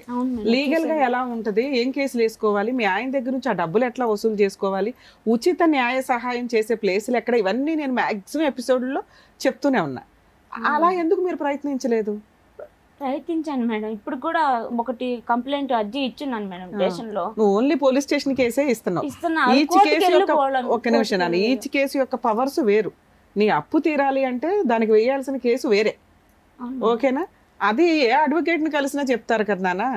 మేడం నేను ఎంతవరకు ఎందుకు వచ్చానంటే మేడం, చిన్న ప్రాబ్లం కాదు వల్ల రాలేదు మేడం, నేను చాలా పెద్ద ప్రాబ్లం వల్ల వచ్చాను మేడం. మా చెల్లెల విషయంలో ఏ తప్పు లేదు మేడం, ఆ అమ్మాయికి హెల్త్ ప్రాబ్లమ్స్ మేడం, కాబట్టి నా దగ్గర పేపర్లు ఉన్నాయి. 2 నెలలు కుక్క కంటే ఈనంగా పన్నాను మేడం నేను హాస్పిటల్. పిల్లోడు చదువుకుంటున్నాడా? ఇల్లు ఎలా గడుస్తుంది నీకు? అమ్మాయి మేడం నేను మిషన్ కుట్టుకుంటా, ఒక కన్ను మా చెల్లి మీద ఎలా, ఒక కన్ను నా బిడ్డ మీద వేసి చూసుకొని. నీ చెల్లి బాధ్యత నీకెందుకమ్మా? నీ చెల్లి బాధ్యత మీకెందుకు? మీ తమ్ముడు ఏం చేస్తున్నాడు? తమ్ముడు ఉన్నారు కానీ అమ్మాయికి హెల్త్ ప్రాబ్లం. ఎంత అమ్మాయి వయసు ఎంత? ఇప్పుడు 26-27. ట్రీట్మెంట్ నడుస్తుందమ్మా? నడుస్తుంది సార్. రిహాబిలిటేషన్ యూనిట్లో ఎప్పుడన్నా పెట్టారా? మెంటల్ హెల్త్ అసైలంలో ఎప్పుడన్నా పెట్టారా? అదేమో తెలియదు సార్, నా దగ్గర అయితే పేపర్లు. మందులు వాడుతుందా? వాడుతుంది సార్. ఇప్పుడు స్థిమితంగా ఉందా తను? అవును సార్. లేదంటే అక్కడ ఏమైనా రిహాబిలిటేషన్ సెంటర్లో నేను రికమెండ్ చేసి పెట్టించమంటారా? ఇప్పుడు ఒకటమ్మా, ఒక పక్క నుంచి నేను అబ్బాయిని చూసుకోవాలి, ఇంకో పక్క నుంచి చెల్లిని చూసుకోవాలి అంటే కనుక ఈరోజు అది చాలా కష్టసాధ్యం. నీ కొడుకు మీరు తేరుకుని బయటపడటానికి ప్రయత్నం చేయండి, మీ కాళ్ళ మీద మీరు నిలబడండి. ఆ అమ్మాయికి ఏదన్నా మానసిక పరిస్థితి బాగాలేదు, మీ లోకల్ ఏరియాలో రిహాబిలిటేషన్ సెంటర్లో పెట్టుకుని కంటిన్యూస్గా నీమే బరువు లేకుండా అమ్మాయికి ట్రీట్మెంట్ ఇప్పించాలంటే మీ ఏరియాలో నాకు చాలామంది తెలుసు, ఆ ఏర్పాటు నేను చేస్తా. ఆ సమస్య గురించి ఇక్కడ మీరు ముడిపెట్టకండి. ఇప్పుడు మీరు ఏ సమస్య గురించి వచ్చారో అనేది చాలా క్లియర్ కట్గా మాట్లాడుకోవాలి. ఫస్ట్ ఓపెనింగ్ ఏమన్నారు? ఏమండి నాకు ఇన్ని అప్పులు ఉన్నాయండి, ఒక్క అప్పు వాడు కూడా నా మీదకి రాకూడదంటే అప్పు తీసుకున్నవాడు మీదకి ఎందుకు రాడమ్మా? మరి వాడు కుటుంబాన్ని పోషించాలి. నీ భర్త మాటలు విని ఎలా మోసపోయారు మీరు? అది క్లారిటీ ఇవ్వండి నాకు ఒక్కసారి. తమ్ముడు ఏం చేస్తున్నాడమ్మా? అమ్మా ఫస్ట్ ఆఫ్ ఆల్ అక్కడికి వెళ్ళాక మీ ఆయన ఫస్ట్ డే నుంచే అసలు మీరు ఎప్పుడు సుఖంగా లేరు, ఎప్పుడు కొడతాడు నా మాట విన్నప్పుడు, 4 ఏళ్ల తర్వాత ఒక చిన్న పిల్లాడు ఉన్నప్పుడు ఆయన పెట్టమన్న చోట సంతకాలు ఎందుకు పెట్టావు? నువ్వేమన్నావు? నాకంతా బానే ఉందండి, నేను నార్మల్ గా ఉన్నాను, నేను బాగా ఉన్నాను. మరి ఆ మాత్రం జ్ఞానం లేదా? అక్కడ దుబాయ్ తీసుకెళ్లి నిన్ను నానా హింసలు పెట్టారు, మరి అలాంటి వాళ్ళ మీద నమ్మకంతో ఎలా పెట్టావు? నేను బాబుకు మనకే కదా అని చెప్పి అలా ఏమన్నా విన్నాడు. నీ పెళ్లి అయ్యే టైంకి నీకు 16 సంవత్సరాలు, నువ్వు సంతకం పెట్టే టైంకి నీకు 21 సంవత్సరాలు. 21 సంవత్సరాల పాటు 5 సంవత్సరాల పాటు నరక యాతను అనుభవించాను. మెడపట్టుకుని బయటకు గెంటేశాడు. అక్కడ బావ కరెక్ట్గా లేదు, భర్త కరెక్ట్గా లేడు, కొడుకు అనేటటువంటి జ్ఞానం కూడా లేకుండా టికెట్ కొని వెనక్కి పంపించడం ఎలా నమ్ముతావు? ఇప్పుడు నీ మాట మమ్మల్ని ఎలా నమ్మంటావు? నీ మాట మమ్మల్ని ఎలా నమ్మంటావు? కొడుకు గురించే అని అన్నావు. పోనీ అది ఒక ఎత్తు, రెండోది, మూడోది, నాలుగోది, 4 అప్పులు చెప్తున్నావు నువ్వు. 4 భారీ స్థాయి అప్పులు, 10 లక్షలు. అప్పు ఇచ్చినోడు నా మీదకి రాకూడదండి, వాడికి మీరు ఏమైనా వార్నింగ్ అంటే మేము అలా చేయవమ్మా. అప్పు ఇచ్చినోడు వాడు కడుపుమంట వాడు చెప్పడా? వాడు బాధపడ్డా? ఫైనల్గా సంతకాలు పెట్టి ఎవరు మీడియేషన్ ద్వారా అప్పులు చేయబడి నేను ఎవరు బలవంతం చేసి ఎవరు అప్పులు తీసుకోలే కదా. ప్రతి చోట నీ సంతకం ఉండుంటది, ప్రతి చోట నువ్వు పెట్టినటువంటి తాకట్టు ఉంటుంది. అదే సార్ నేను చేసిన తప్పు. ఒకసారి చేయొచ్చు, 2 సార్లు చేయొచ్చు అమ్మా. జీవితాలని పనంగా పెట్టి పిల్లోడి యొక్క భవిష్యత్తు పనం పెట్టి నరకం చూపెట్టేటువంటి రాక్షసులకి పదే అప్పులు సంతకాలు పెట్టి ఎవరు? నా 2 క్వశ్చన్లు. 10 ఏళ్ళు అయింది నువ్వు అప్పు చేసి, అప్పులు ఊరుకున్నారా ఇప్పటిదాకా? బాండ్ రాపించుకుంటా ఉన్నారు మేడం. ప్రతిసారి బాండ్లు ఇప్పుడు ఎంత కట్టరా? 3 సార్లు రాపించాను ఒక్కొక్కళ్ళు. నీ దగ్గర ఏమున్నాయని? అంటే నేనేం సొంతంగా తేలేదు మేడం, మా భర్త చెప్పితే ఇచ్చారు కదా, కాబట్టి నన్ను బలంతం పెట్టలేదు మేడం. అతని దగ్గర నుంచి రాబట్టుకోవాలి, సైన్లు కావాలి కదా మేడం, టైం ఉండాలి కదా, వాళ్ళకు డబ్బులు తీసుకోవాలంటే అట్లా రాపించుకుంటున్నారు. ఇప్పుడు అతను ఏం చేశాడంటే చచ్చిపోయినాడా బతికున్నాడా అనేది అడ్రస్ లేకుండా కోవిట్లో ఉండిపోయినాడు. కోవిట్లో మీ అమ్మ వాళ్ళ నాన్న వాళ్ళు ఎతికితే దొరకరా? మేడం మాకు టచ్ లేదు మేడం. మీ తమ్ముడు ఏం చేస్తున్నాడు ఇప్పటికి? తమ్ముడు పెళ్ళయింది, 2 పాపలు. ఆయన బాగానే ఉన్నాడు, ఆయన కుటుంబం ఆయన ఉన్నాడు మేడం. ఇంట్లో మీకేం ఖర్చులకు గానీ ఏమి ఇవ్వడు, అమ్మ చూసుకుంటాది, అక్కడ నుంచి మీ అమ్మాయి చూసుకుంటుంది, నువ్వు మిషన్ కుట్టుకుంటున్నావు. పిల్లాడు చదువుతున్నాడా? చదువుకుంటున్నాడు. గవర్నమెంట్ స్కూల్లోనా ప్రైవేట్ స్కూల్? గవర్నమెంట్ స్కూల్లో వేసినాను, కానీ మా భర్త ఎవరినంటే వాళ్ళు పంపిస్తున్నాడు, నా బిడ్డను తీసుకోరప్పని. పోనీ పంపించేస్తే అక్కడ బాగుంటాడు, నీకు అడ్రస్ కూడా దొరికిద్దిగా. పిల్లోడు అక్కడ ఉన్నాడు అనుకో, అప్పులోళ్ళు అక్కడ చూపించవచ్చు కదా, నువ్వు అక్కడ ఉన్నాడు రప్పించుకోండి అని. కానీ ఏ రోజు బాబుని మన బిడ్డ అని వాళ్ళు ఏ రోజు చూడలేదు మేడం. అన్న నువ్వు ఇక్కడ కూర్చున్న దగ్గర నుంచి ఒకే వర్షన్ని 2 రకాలుగా మాట్లాడుతున్నావు. ప్లీజ్ కొంచెం చూడండి. సరే, మీకున్న ఆప్షన్ ఏంటంటే అప్పులోళ్ళు మీ దగ్గరికి రాకూడదు, మీ ఆయన దగ్గర నుంచి రక్షణ కావాలి, నీ పిల్లోడు నీ దగ్గరే ఉండాలి. దీనికి ఏం చేయాలని అడగడానికి వచ్చాను, అంతేనా? అలాగే మీ సిస్టర్ కి హెల్త్ ప్రాబ్లం ఉంది, సార్ ఏమైనా హెల్ప్ చేయగలిగితే అది కూడా, అంటే మేమే చెప్తున్నాం, ఈ ఆఫర్ కూడా మేమే ఇస్తున్నాం, నీకేం అడగాలో తెలియట్లేదు కాబట్టి. సరే కాసేపు సైలెంట్ ఉండదు. 2 ఇష్యూస్ అమ్మా, 2 ఇష్యూస్. ప్రతి చోట నేను అమాయకురాలనండి, నాకు తెలియదు, నేను మోసపోయాను. కానీ నీ మాట తీరు ఎక్కడ కూడా మాట్లాడేటటువంటి విధానంలో తడబాట్లేదు. మీ సిస్టర్కి మెంటల్గా బాగుండకపోవచ్చేమో, కానీ మీ చుట్టాలు ఎవరికన్నా సైకలాజికల్గా పోవచ్చు, కానీ నువ్వు చాలా తెలివైన దానివమ్మ. Let me make it a very frank opinion here. నువ్వు చాలా తెలివైన దానివి. నీకు భగవంతుడు ఆలోచన శక్తి ఇచ్చారు, చాకచక్యం ఇచ్చారు, దాంతోపాటు ఒడిదొడుకులు ఎదురుది సక్సెస్ఫుల్గా నిలబడి పిల్లోని ఈ స్థాయి వరకు పెంచేటటువంటి 15 సంవత్సరాల ప్రయాణంలో మీ మ్యారేజ్లో 2 years పాటు నువ్వు ఎక్కడో కువైట్లో ఉన్నావు, మిగతా మొత్తం 13 years పాటు అందరి సమక్షంలోనే నువ్వు ఉన్నావు. అందరికీ తెలుసు, LKG నుంచి UKG పిల్లోడు, 2nd standard పిల్లోడు కూడా జ్యోతికి వాళ్ళ భర్తకు పడుతుందంటే కనుక అందరికీ తెలుసు కదా. ఎవరైనా పోనీ జ్యోతి వాళ్ళ భర్త అన్యోన్యంగా ఉంటాం అనేది ఎవరన్నా చూసారా? ఎవరు చూడలేదు. మరి అందరూ వచ్చి నీ జుట్టు ఎందుకు పట్టుకుంటున్నారు? అందరూ అంటే సార్ అదే అంతా మా చెల్లెల్ని ఇచ్చి పెళ్లి చేసినానని మా భర్త అలా చెప్పించినాడు సార్. నన్ను అడ్డం పెట్టేసుకుంటున్నాడు సార్, ప్రతి ఒక్కదానికి నన్ను అడ్డం పెట్టేస్తున్నాడు. అతను తప్పు చేసేది నా మీదకి. నువ్వు అడ్డంగా వెళ్ళటానికి ఇష్టపడితేనే నేను అడ్డం పెట్టుకుంటాడు. ఒక మనిషి ఒక మాట ఒక్కసారి నమ్మచ్చు, 1కి 10 సార్లు నమ్మి ప్రతిసారి నన్ను మోసం చేస్తున్నాడు అంటే కనుక అంటానికైనా ఒక అర్థం ఉండాలి కదమ్మా. ఎందుకు నీ తెలివితేటలకు ఇప్పుడు జరిగినటువంటి మోసాలకి ఎందుకు లింక్ పెడుతున్నానంటే, నువ్వు మాట్లాడేటటువంటి తీరు నీ తెలివితేటలకి జరిగినటువంటి 10-12 మోసాలకి అసలు ఎక్కడ లింక్ కుదరట్లే. ఎక్కడో చోట నువ్వు బ్రేక్లు వేసుకోవాలిగా. ఎంతకాలం అమాయకురాలు అని చెప్పి ఆ ఊరంతా నమ్మించి ఈ వేదిక మీద ఎక్కడ కూర్చుని నేను అమాయకురాలనండి, 23 సార్లు నేను మోసపోయానండి, 10 లక్షలు అప్పు ఉందండి అని ఎలా చెప్తావు? ఎలా న్యాయాలు జరుగుతాయి ఇలాంటి వాటికి? సార్ అప్పనే కాదు సార్, ప్రతి ఒక్క విషయంలో నేను నమ్మాను సార్ అతన్ని. ఎందుకు నమ్మాలి? ఎందుకు నమ్మాలమ్మా? నమ్మాను కాబట్టి. ఏమండి 20 సంవత్సరాల పాటు శుభ్రంగా కాపురం చేసామండి, 21వ సంవత్సరం నుంచి మోసం చేశాడండి, కాబట్టి 21వ సంవత్సరంలో అతడు దొంగని నాకు అర్థమైందండి అంటే అర్థమైంది. పెళ్ళైన కాడి నుంచి ఇప్పటి వరకు మొత్తం కంటిన్యూస్గా మోసాలు అయిపోతూ ఉంటే కనుక ఎలా నమ్మావు? మళ్ళీ నీ తెలివితేటలకే నేను ముడి పెడతాను. మీ చెల్లి పిచ్చిదయ్యి ఉండొచ్చు, నువ్వు చాలా తెలివైన దానివి. మోసం చేసేటటువంటి వ్యక్తిని 10 నిమిషాలు ఎదుర్కొంటూ నిలబడినా కూడా కనిపెట్టేటటువంటి మానసిక స్థైర్యం తెలివితేటలు నీకు ఉన్నాయి. అలాంటిది 15 సంవత్సరాల పాటు ఒక వ్యక్తి యొక్క మానసిక పరిస్థితిని అసెస్ చేయలేదా నువ్వు? కనుక్కొని సార్ 10 సంవత్సరాల నుంచి దూరం అయిపోయినా సార్, వద్దని చెప్పేసి. ఈ అప్పులన్నీ 10 సంవత్సరాల లోపే అయిపోయినా, అంతకు ముందే అయిపోయినాయి సార్. ఇంకా నేను సొంతంగా తేలేదు కాబట్టి అతను చెప్తే ఇచ్చారు కాబట్టి నా దగ్గర బాండ్లు రాపించుకుంటా సగాన్ని సగం కట్టిపించుకున్నారు. ఇప్పుడు ఇంకా వడ్డీ అసలు కలిపి. ఇప్పుడు మీతో పాటు ఎవరు వచ్చారు? నేను బాబు వచ్చాను sir. With your permission madam, with your permission ఒక్కసారి అబ్బాయిని కూడా పిలిచి 1-2 క్వశ్చన్లు. అంటే వాళ్ళ నాన్న మాట్లాడుతా ఇప్పటి వరకు ఇవి చెప్పింది. నాకు ఏంటంటే చిన్న డౌట్, అట్లీస్ట్ వాళ్ళ నాన్న ఫోన్ చేసి మాట్లాడుతున్నాడా లేదా, ఏంటి ప్రవర్తన ఏంటనేది ఒక్కసారి నేను తెలుసుకుందామని అంతే. With your permission. Father son relationship. నీ పేరేంటి? రామ్ గోవర్ధన్. ఏం చదువుకుంటున్నావు? 7th standard. ఇప్పటి వరకు మీ మమ్మీ చెప్పిందంతా అక్కడ కూర్చొని విన్నావు. నువ్వేమన్నా చెప్పాలనుకుంటున్నావా? చెప్పు మేడం. చిన్నప్పటి నుంచి నాకు 3 years ఉన్నప్పటి నుంచి మా నాన్న ఎలా ఉంటాడో నాకు తెలియదు మేడం. ఇప్పుడు వరకు ఫోటోల్లో అప్పుడప్పుడు చూసా, అంటే ఇప్పుడు చూడను. నాకు మా నాన్న అంటే ఇష్టం లేదు. ఫోన్లో మాట్లాడతాడు ఎప్పుడన్నా? మీ నాన్న లేదు. ఎప్పుడన్నా మీ ఇంటికి వచ్చాడా? నా పిల్లోడు నాకు కావాలి తీసుకెళ్ళిపోతానని ఎవరినైనా పంపించాడా? బయట వచ్చే నాన్న నిన్ను ఖతార్ తీసుకెళ్ళిపోతాను, దుబాయ్ తీసుకెళ్ళిపోతాను. స్కూల్కి వెళ్ళేటప్పుడు మధ్యలో ఫాలోయింగ్స్ అట్లా చేస్తూ ఉంటారు. వచ్చేవాడా? డైరెక్ట్ గా రాడు మేడం, ఎవరినైనా పెట్టించాడు. అలా నీకెలా తెలిసింది వాళ్ళు నీ కోసం వచ్చారని? అంటే శ్రీచక్ర స్కూల్లో చదువుతా ఉన్నాను మేడం. First to fourth. ఎన్ని సంవత్సరాల క్రితం స్టోరీ ఇది? ఇది ఫస్ట్ క్లాస్ నుంచి 4th వరకు చదువుకుంటా ఉన్నాను. అంటే 2 years బ్యాక్. చదువుకునేటప్పుడు నేను థర్డ్ క్లాసు 4th క్లాసు ఈ 2 ఇయర్స్లో బాగా నేను వెళ్తూ ఉంటా కదా సింగిల్గా రోడ్డు దాటుకొని వెళ్తూ ఉంటా భయం లేకుండా. వెళ్ళేటప్పుడు అక్కడ రోడ్లో బండి వేసుకొని ఆగుంటారు మేడం ఎవరన్నా ఇద్దరు. అప్పుడు ఇట్లా పిలుస్తారు, రే చిన్న ఇటు రారా అని. ఏం నా అన్నప్పుడు మీ నాన్న ఫోన్ చేసినాడు మాట్లాడు అని చెప్పి వీడియో కాలు వీళ్ళు ఫోన్ నాకు చూపిరు మేడం, ఇటు పెట్టి చూపిస్తారు. నాది నాకు ఎలా తెలిసిందంటే మా అమ్మకి చెప్పిన, మా అమ్మ అప్పటికి వచ్చేటప్పటికి వాళ్ళు ఉండరు, వెళ్ళిపోయి ఉంటారు. ఫోన్లే నాన్నే కదా మాట్లాడొచ్చుగా, మాట్లాడకూడదని నువ్వెందుకు అనుకున్నావు? చిన్నప్పటి నుంచి జరిగేది చూసానే ఉన్నాను కదా మేడం. నువ్వేం చూసావు నాన్న? నువ్వు పుట్టినప్పటి నుంచి మీ నాన్న ఎప్పుడు డైరెక్ట్ గా చూడలే, మీ అమ్మ చెప్పింది వినటమే తప్ప. అది అబద్ధాలు అయి ఉండొచ్చు కదా. మీ ఇంట్లో మీ పిన్న ఒకటి ఉంది, మీ అమ్మ కూడా అలాగేనేమో అమాయకురాలేమో అని నువ్వెందుకు అనుకోలే?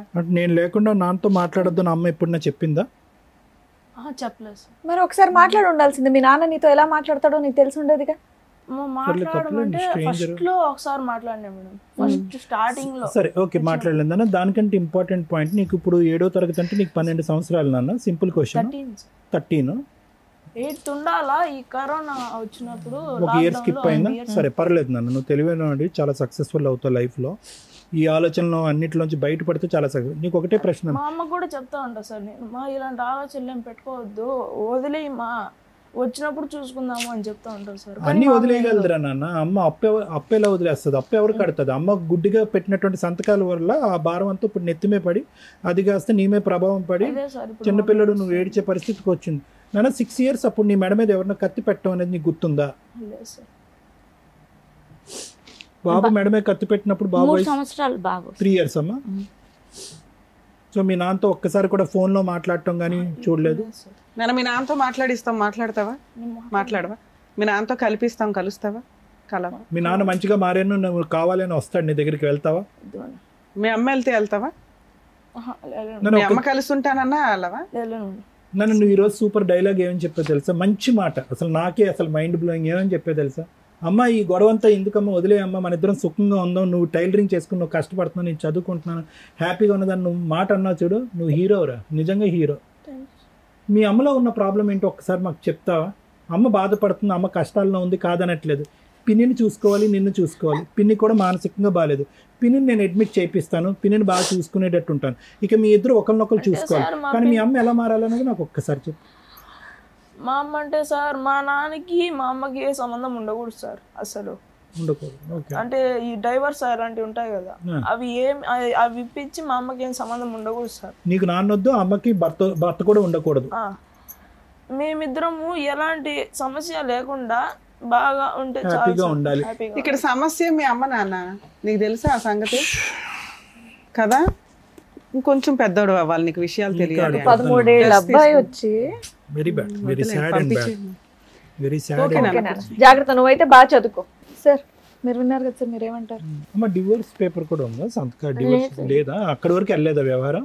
అంటే 498 ఒకటే వేశారు సార్, అది పోలీస్ స్టేషన్ కాబట్టి, అది 2018లో వేసింది. బాబు పేరు ఏంటమ్మా? రామ్ గోవర్ధన్ సార్. ఏంటమ్మా పిల్లోడు తెలుసా? వాడు చాకువాడు, వాడు వదిలేసేవాడు హీరో అయిపోతాడు, నడిపిస్తాడు వాడు.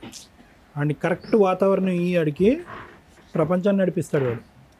నన్ను వాడిని చదివించాలంటే నాకు ఇప్పటి నుంచే చాలా భయం. నేను అన్నాను కదా నువ్వు తెలివైందని అన్నావు కదా, నీ కొడుకు కూడా చాలా తెలివైనవాడు, ఇద్దరు చాలా తెలివైన వాళ్ళు. 4 సంవత్సరాలు బిడ్డప్పటి నుంచి నల్లుతానే ఉన్నాడు సార్ బాబు ప్రతి ఒక్క విషయంలో. అమ్మ జ్యోతి, ఇక్కడ ఇష్యూ అనేది చాలా సింపుల్ అమ్మా. Okay, simple in the sense that అర్థం చేసుకోవటానికి సింపుల్, అనుభవించడానికి చాలా కష్టం. నీ స్థానంలో కూర్చుని బయట పెట్టడం అనేది ఇంకా కష్టం, వాడి స్థానంలో కూర్చుని ఏంద్రా ఈ గోళ అని అనుకోవటం ఇంకా కష్టం. చిన్నపిల్లోడు వాడు ఇక్కడ కూర్చుని రామ్ గోవర్ధన్ ఈరోజు పరీక్ష పోయిందని ఏడవట్లేదు, టీచర్ ఏడిపించిందని ఏడవట్లేదు, ఫ్రెండ్స్ కొట్టారని ఏడవట్లేదు, ఈ డబ్బులు లేవని ఏడవట్లేదు. వాడు ఎందుకు ఏడుస్తున్నాడు ఈరోజు? ఏంది సార్ ఈ చిక్కుముడి సమస్య? పుట్టేరుగు నాకు 12 సంవత్సరాలు 13 సంవత్సరాలు. ఏంటి దరిద్రం? చాలామంది తండ్రి కావాలి, అమ్మకు ఒక భర్త కావాలి, ఒక మగదిక్కు కావాలనుకుంటారు. నేను వద్దు అనుకుంటేనే నా జీవితంలో 12 సంవత్సరాలు గడిచిపోయినాయి సార్, ఏంటి సార్ ఈ బ్రతుకని చెప్పాడు ఇక్కడ కూర్చుని కంటతడి పెట్టుకుంటే. ఇంతకంటే కర్మ ఉందమ్మా. ఈరోజు ప్రపంచం అక్కర్లేదు, పద్మవ్యూహం అనేటటువంటి ఈ వేదిక అక్కర్లేదు. అసలు నువ్వు ఏం చెయ్యాలి అనేటటువంటి దానికి ఇక్కడ ఒక లాయర్ అయినా, ఒక డాక్టర్ అయినా, ఒక కౌన్సిలర్ అయినా, ఒక పెద్ద అయినా, ఒక దిక్కైనా, ఒక తల్లి అయినా, ఒక తండ్రి అయినా నీ కొడుకు చెప్పేస్తాడు నీ కౌన్సిలింగ్. నీ కొడుకు చెప్పేస్తాడు కౌన్సిలింగ్, ఏమీ అక్కర్లేదు, సింపుల్ లాజిక్ ఇక్కడ. అమ్మ బురద అంటుకుంది, కడుక్కుందాం. బురద అంటుకున్న చోట మళ్ళీ ఇంకా బురద అంటించుకుని ఇందాక నువ్వు అన్న మాట చూడు, ఆ మాటకి నేను ఒకటి చెప్పాను కదా సార్, నమ్మి మోసపోయాను అంటే ఎవరికైనా కూడా నమ్మి మోసపోవటం అనేటటువంటి మాట అనే హక్కు ఒకటి కానీ 2 సార్లు కానీ ఉంటుంది. 10-12 సంవత్సరాల పాటు నమ్మి మోసపోయాను అనేటటువంటి మాట అచ్చిరాదమ్మా. ఈరోజు ఎవరి జీవితం ఎవరు బ్రతుకులు తాకట్టు పెట్టో చెప్పు. నీ జీవితం ఎలాగే ఇలా అయ్యింది. ఈరోజు ఒక వ్యక్తి చేతిలో మోసపోయావు, ఈరోజు వాడి జీవితం వాడి భవిష్యత్తు. ఈరోజు వాడు తండ్రి ఉందనుకోవాలా, తండ్రి లేడనుకోవాలా? నన్ను అదే అడుగుతాడు సార్. మీ వేళ్ళ మీద లెక్క పెట్టచ్చు. ఈ వేదిక మీద ఉన్నటువంటి నాకున్న అనుభవంతో కానీ, రమ్య మేడంకు ఉన్నటువంటి అనుభవం కానీ, శ్రీవాణి గారికి ఉండేటటువంటి ఆలోచనతో కానీ వేళ్ళ మీద లెక్క పెట్టచ్చు. ఎంతమంది పిల్లలు వచ్చి ఇక్కడ కూర్చుని మా అమ్మ నాన్నకి డివోర్స్ ఇప్పించి మా నాన్నతో ఎటువంటి సంబంధం లేనటువంటి వాతావరణం క్రియేట్ చేయండి సార్ అని ఎంతమంది అడిగారో చెప్పి ఇక్కడ ఉన్న వాళ్ళని అడుగు. ఎవరు అడగరు. ఒక 13 సంవత్సరాల పిల్లోడు వచ్చి ఈరోజు అది అడిగాడు అంటే కనుక 13 సంవత్సరాల పాటు వాడు ఎంత నరకం అనుభవించాడు అనేది మనకి ఇప్పుడు లెక్క తెలిసిపోతుంది. వాడికి తెలియనటువంటి వయసులో జరిగినటువంటి అన్యాయాలు, ఆ 2-3 సంవత్సరాలు కువైట్లో ఉన్నవి, అవి ఇంకా ఘోరాతి ఘోరం. వాడికి ఊహ తెలియదు కాబట్టి ఈరోజు నువ్వు చెప్తుంటే వాడు విన్నాడు.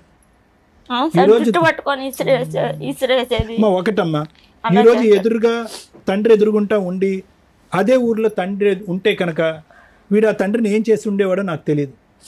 కానీ ఈరోజు అతని అదృష్టమో నీ దురదృష్టమో నాకు తెలియదు. కానీ ఈరోజు అతను ఫిజికల్గా దూరం అయిపోయాడు తండ్రితో, మెంటల్గా తండ్రితో ఆడికి కనెక్టివిటీ లేదు.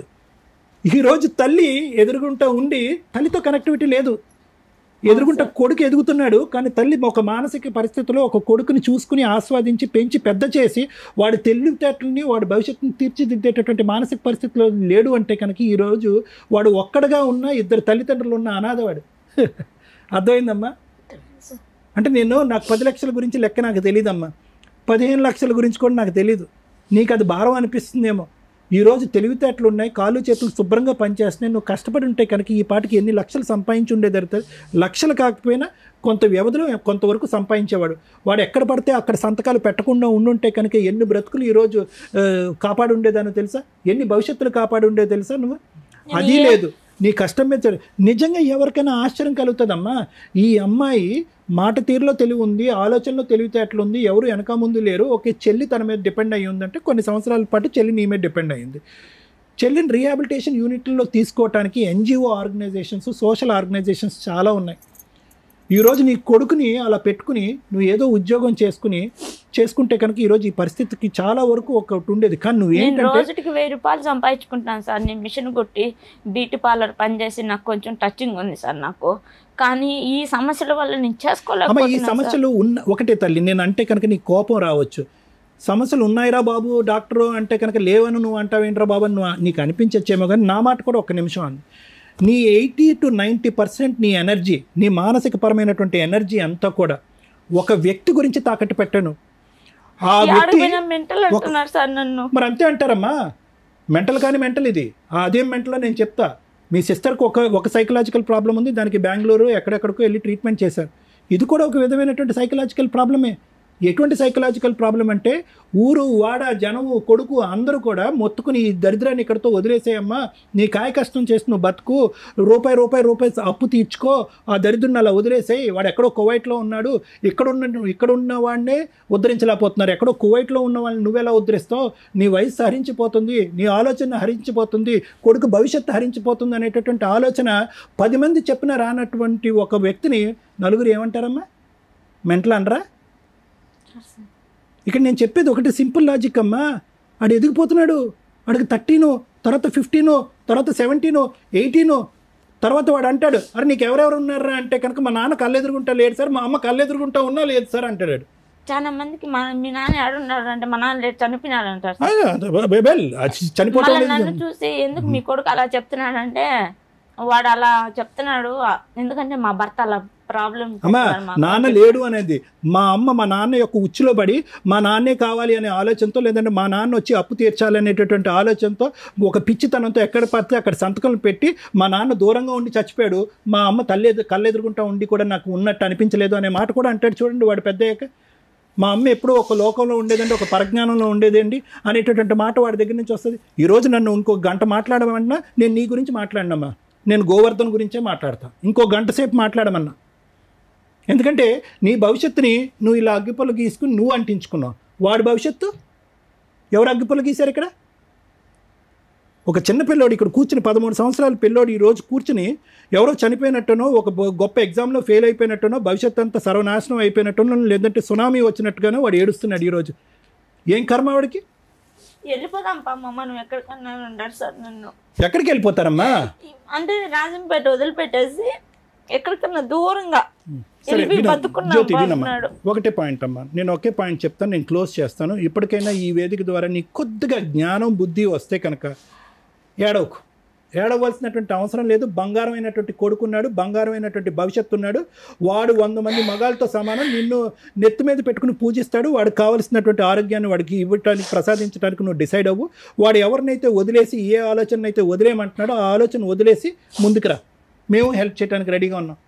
నేను మా చెల్లెల విషయంలో నన్ను సేవ చేయండి సార్, నాకు అదే పెద్ద. అమ్మ, మీ చెల్లెల్ని లోకల్గా ఉండేటటువంటి అథారిటీస్తో కానీ, లేదంటే అక్కడ కడప జిల్లాలో కానీ, లేదంటే వేరే చోట కానీ నేను ఎన్జిఓ ఆర్గనైజేషన్స్తో మాట్లాడి ఆ అమ్మాయిని ఎవరైనా టేక్ ఓవర్ చేసుకుంటారేమో అని చెప్పి నేను అడుగుతా. కానీ ఫస్ట్ ఆఫ్ ఆల్ ఏంటంటే మెంటల్ రిటార్డేషన్ వేరే, మెంటల్ ఇల్నెస్ వేరు అమ్మ. అంటే వినండి ఒక్క నిమిషం అమ్మ. పుట్టుకతో వచ్చేటటువంటి మానసిక వికలాంగత్వం ఒకటైతే కనుక మధ్యలో వచ్చేటటువంటి మెంటల్ ప్రాబ్లం అనేది రెండోది. ఓకే, ఇది ఏది అనేది ఫస్ట్ మనం తెలుసుకోవాలి. ఆ అమ్మాయికి సంబంధించినటువంటి కాగితాలు కానీ, ఆ అమ్మాయి వాడేటటువంటి మందులు కానీ. ఎందుకంటే కనుక విపరీతంగా మానసిక పరిస్థితి బాగాలేకపోతే కనుక హాస్పిటల్కి పంపిస్తారు, రీహాబిలిటేషన్ యూనిట్కి పంపించరు. ఎందుకంటే రీహాబిలిటేషన్ యూనిట్లో అందరూ కూడా రికవర్ అయినటువంటి వాళ్ళు, ఎటు పోలేనటువంటి వాళ్ళు రీహాబిలిటేషన్ యూనిట్లో ఉంటారు. ఈ అమ్మాయి వెళ్ళి అక్కడ ఇంకో విధంగా ప్రవర్తిస్తే కనుక వాళ్ళందరూ డిస్టర్బ్ అవుతారు. కాబట్టి ఫస్ట్ ఈ అమ్మాయి యొక్క పరిస్థితి ఏంటి అన్నది మనం తెలుసుకోవాలి. అప్పుడు దాన్ని బట్టి ఎలిజిబిలిటీ ఉండాలి. ఎలిజిబిలిటీ ఉంటే కనుక ఖచ్చితంగా మనం అక్కడ పెట్టి ఆ అమ్మాయికి అయితే, ఆ అమ్మాయి భారం అయితే నేను ఎత్తుమే లేకుండా అయితే కనుక చేయగలం అమ్మ. ఇది నెంబర్ 1. అదే సార్ నాకు నెంబర్ 1. నెంబర్ 2 ఏంటంటే నాకేమనిపిస్తుంది అంటే జ్యోతి, ఇప్పుడు వరకు నువ్వు చేసినటువంటిది ఒక చీకటి పోరాటం. ఆ పోరాటం కాదంటలేదు, నీ కన్నీళ్ళని చూస్తుంటే మా అందరికీ బాధగా ఉంది.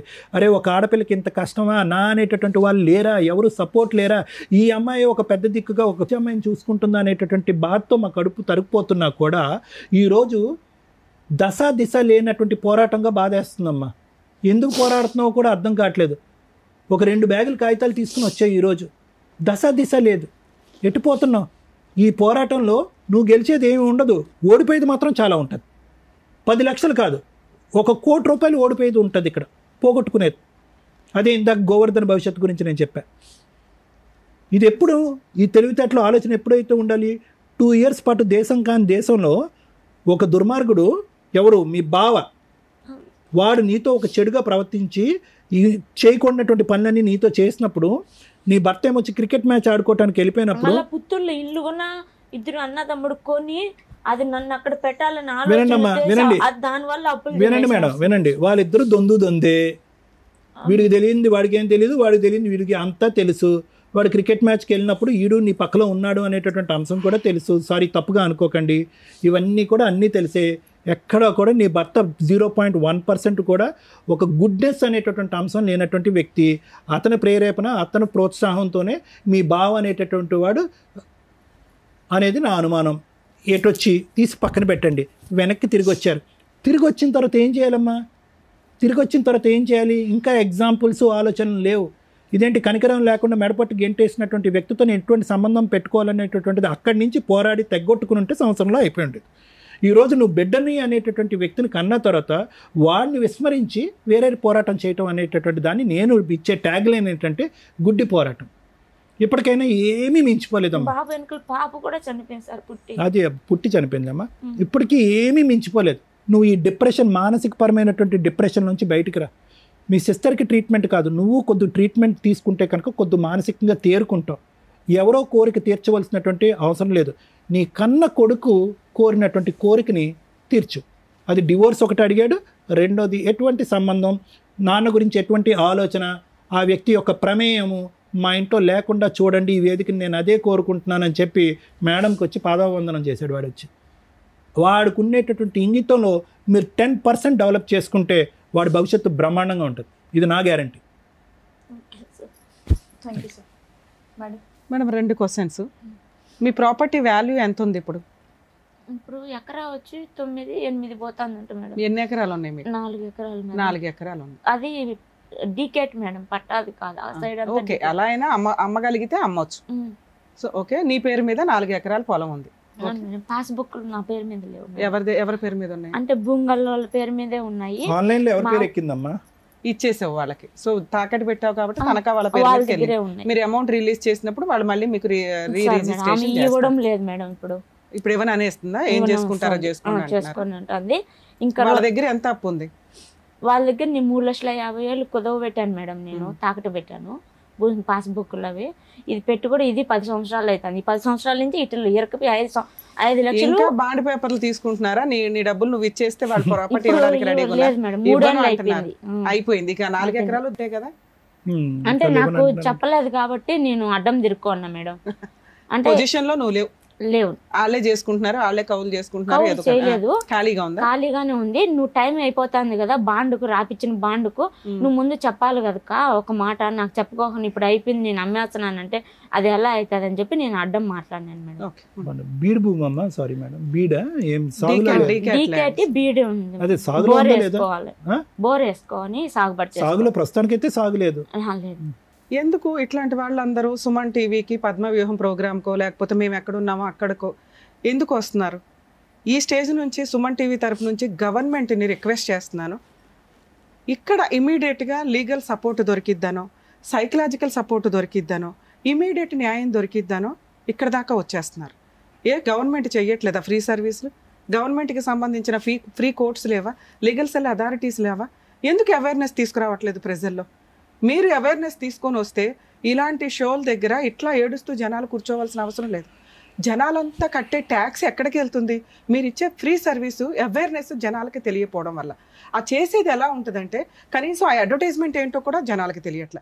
ఈ రోజుకు కొంత మేము అవేర్నెస్ తీసుకురాగలుగుతున్నాం. లీగల్ సెల్ అథారిటీ ఒకటి ఉంది, న్యాయం కోసం అక్కడికి వెళ్ళండి, మీకు ఫ్రీ అడ్వకేట్స్ని కూడా ప్రొవైడ్ చేస్తారు అని చెప్పుకునే పరిస్థితికి మా వంతు ప్రయత్నం మేము చేస్తున్నాం.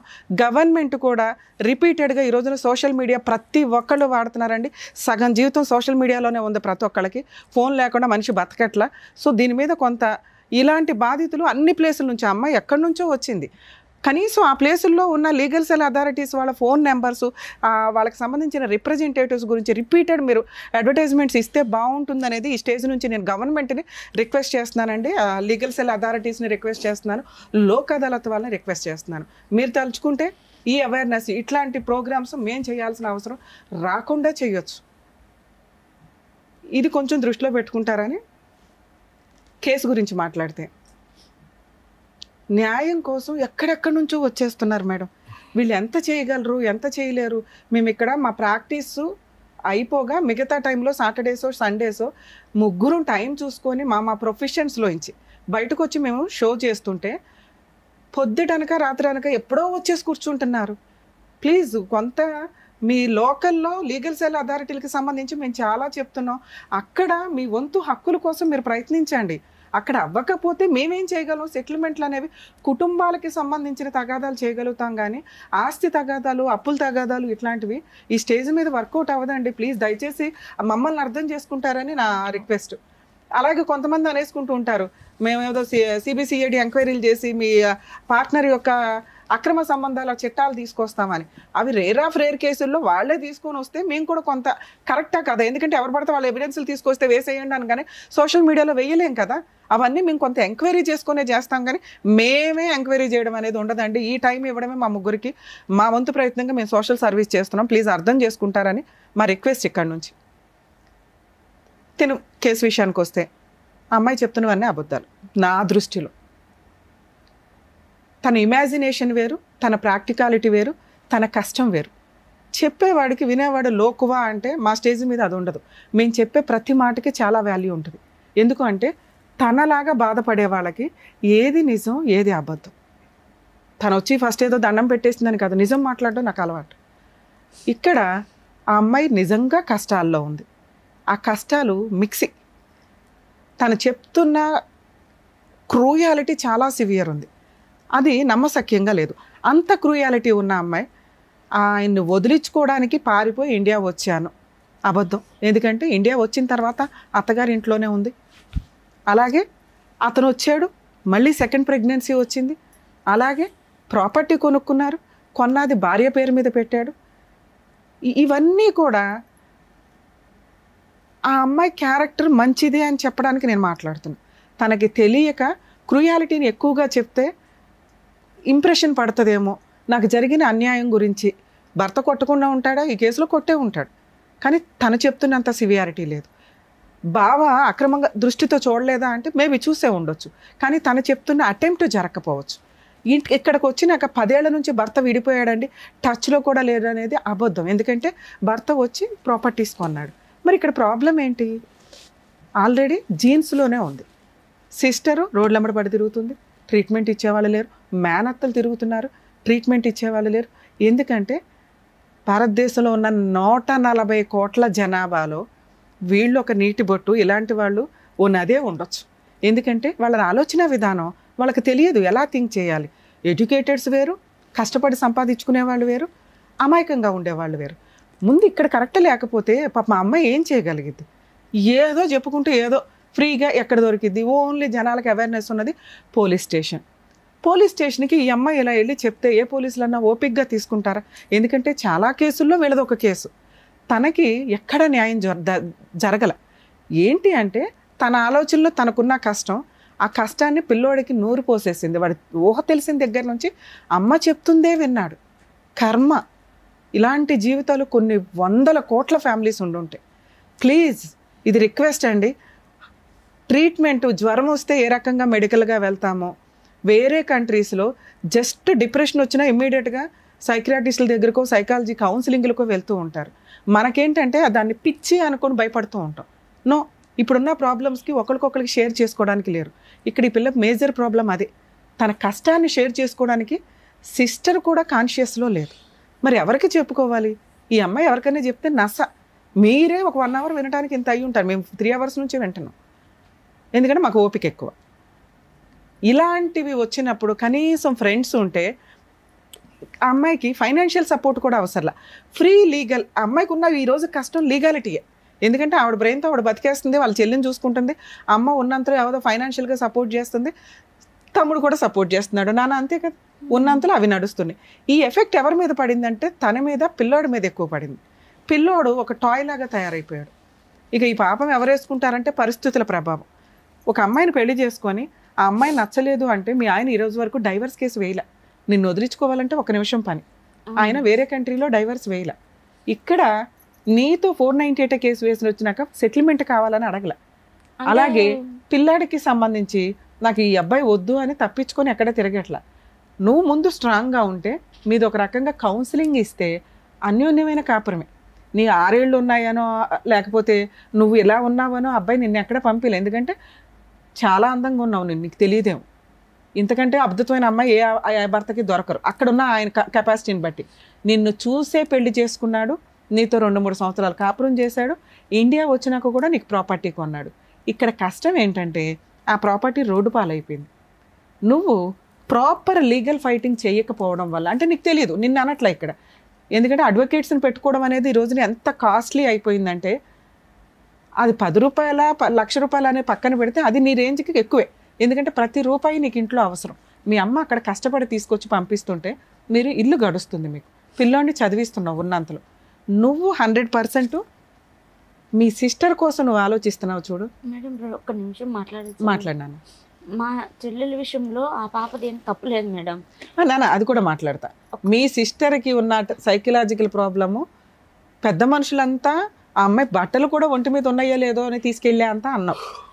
మీ ఆయన మీ సిస్టర్ని పెళ్లి చేసుకోవడం అనేది నమ్మసక్యం కాదు. ఒకవేళ అలా ఏదైనా చేసినా లీగల్గా అది వ్యాలిడ్ కాదు. సైకలాజికల్ ప్రాబ్లం ఉన్న అమ్మాయిని కానీ మైనర్ని కానీ ఎవరైనా పెళ్లి చేసుకుంటే అది లీగల్గా వ్యాలిడ్ కాదు. వాళ్ళ మీద కంప్లైంట్ ఇస్తే చాలా సీరియస్ ఉంటుంది. మీకు కావాల్సింది ఏంటిది? Free legal advocate, free legal advice. Police స్టేషన్కి వెళ్ళండి, చేసి పెడతారు. పాపం తన వంతు ప్రయత్నంలో ఇక్కడ ఏంటంటే వాళ్ళ అక్కకి ఉన్న వాళ్ళ సిస్టర్కి 100% ఉంటే నీకు 10-20 ఉంది నాన్న. ఎందుకంటే మాకు అర్థమైపోతుంది నువ్వు మాట్లాడే విధానంలో పర్ఫెక్షనిస్ట్ లేదు, నిజాలు మిక్సీ అయిపోతున్నాయి అన్నిటిలో కలిపి. సో అసలు ఫస్ట్ ట్రీట్మెంట్కి వెళ్ళాల్సింది క్యూర్ అయ్యే ట్రీట్మెంట్ నీకే. సార్ ఏదైనా మీ ట్రీట్మెంట్ ఇప్పించాల్సి వస్తే కౌన్సిలింగ్ అనేది నీకు ఫస్ట్ ఇప్పిస్తే ఆ 10-20% ఏదైతే ఉందో పర్ఫెక్ట్ బ్రెయిన్లో నుంచి వెళ్ళిపోయి కరెక్ట్ డెసిషన్స్ తీసుకోగలుగుతాం. నెక్స్ట్ నీకున్న అప్పుల పంచాయతీ, ఇది వడ్డీ వడ్డీ వడ్డీ పెరిగిపోయింది. ఆల్రెడీ 10 ఏళ్ల క్రితం తీసుకున్న అప్పులు ఏదైతే ఉందో 4 ఎకరాలు రాయించేసుకున్నారు. 4 ఎకరాలు 15 లక్షలతో ఏ రకంగా టాలీ అవుతాయి నాన్న? అవ్వదు. ఒకవేళ మనం 3 ఇయర్స్కో 4 ఇయర్స్కో మనం మాట్లాడి ఎవరైనా పెద్ద మనుషులు కూర్చొని 2 ఎకరాలు నువ్వు తీసుకుని పోయి మిగతా ఇచ్చిపడే అనొచ్చు. లేదా 4 ఎకరాలు నువ్వు బయట బేరం పెడితే అవే 30 lakhs వచ్చేవి. ఇలా 15 lakhs పోయినా 15 lakhs మిగిలేవి వేరే చోట కొనుక్కునేదానివి. ఇవి కరెక్ట్గా థింక్ చేయట్లా మీరు. ఇప్పటికీ అమాయకంగా ఏమనుకుంటున్నారో తెలుసా? నేను మార్టిగేజ్ చేశాను, వాళ్ళ పొజిషన్లో లేరు కాబట్టి నేను రివర్స్ అయితే నా ప్రాపర్టీ నాకు ఉంటుంది అనుకుంటున్నావు. ఆల్రెడీ వాళ్ళ పేరు మీదకి వెళ్ళిపోయి 10 ఏళ్ళు అయిపోయింది. నీ పేరు మీదకి రావడం ఎట్లా? 1, అప్పు తీర్చడం ఎట్లా? 2, మీ ఆయన అంతు తేల్చడం ఎట్లా? 3, మీ అబ్బాయి అడుగుతున్న డైవర్స్ ఇప్పించడం ఎట్లా? అసలు నాన్న అనే ఊహనే ఆ పిల్లోడు భరించట్లా. నాన్న అంత క్రూయల్ అంటే నా దృష్టిలో అయితే కాదు. నాన్నకు 4 బీగితే అప్పు తీర్చేవాడు.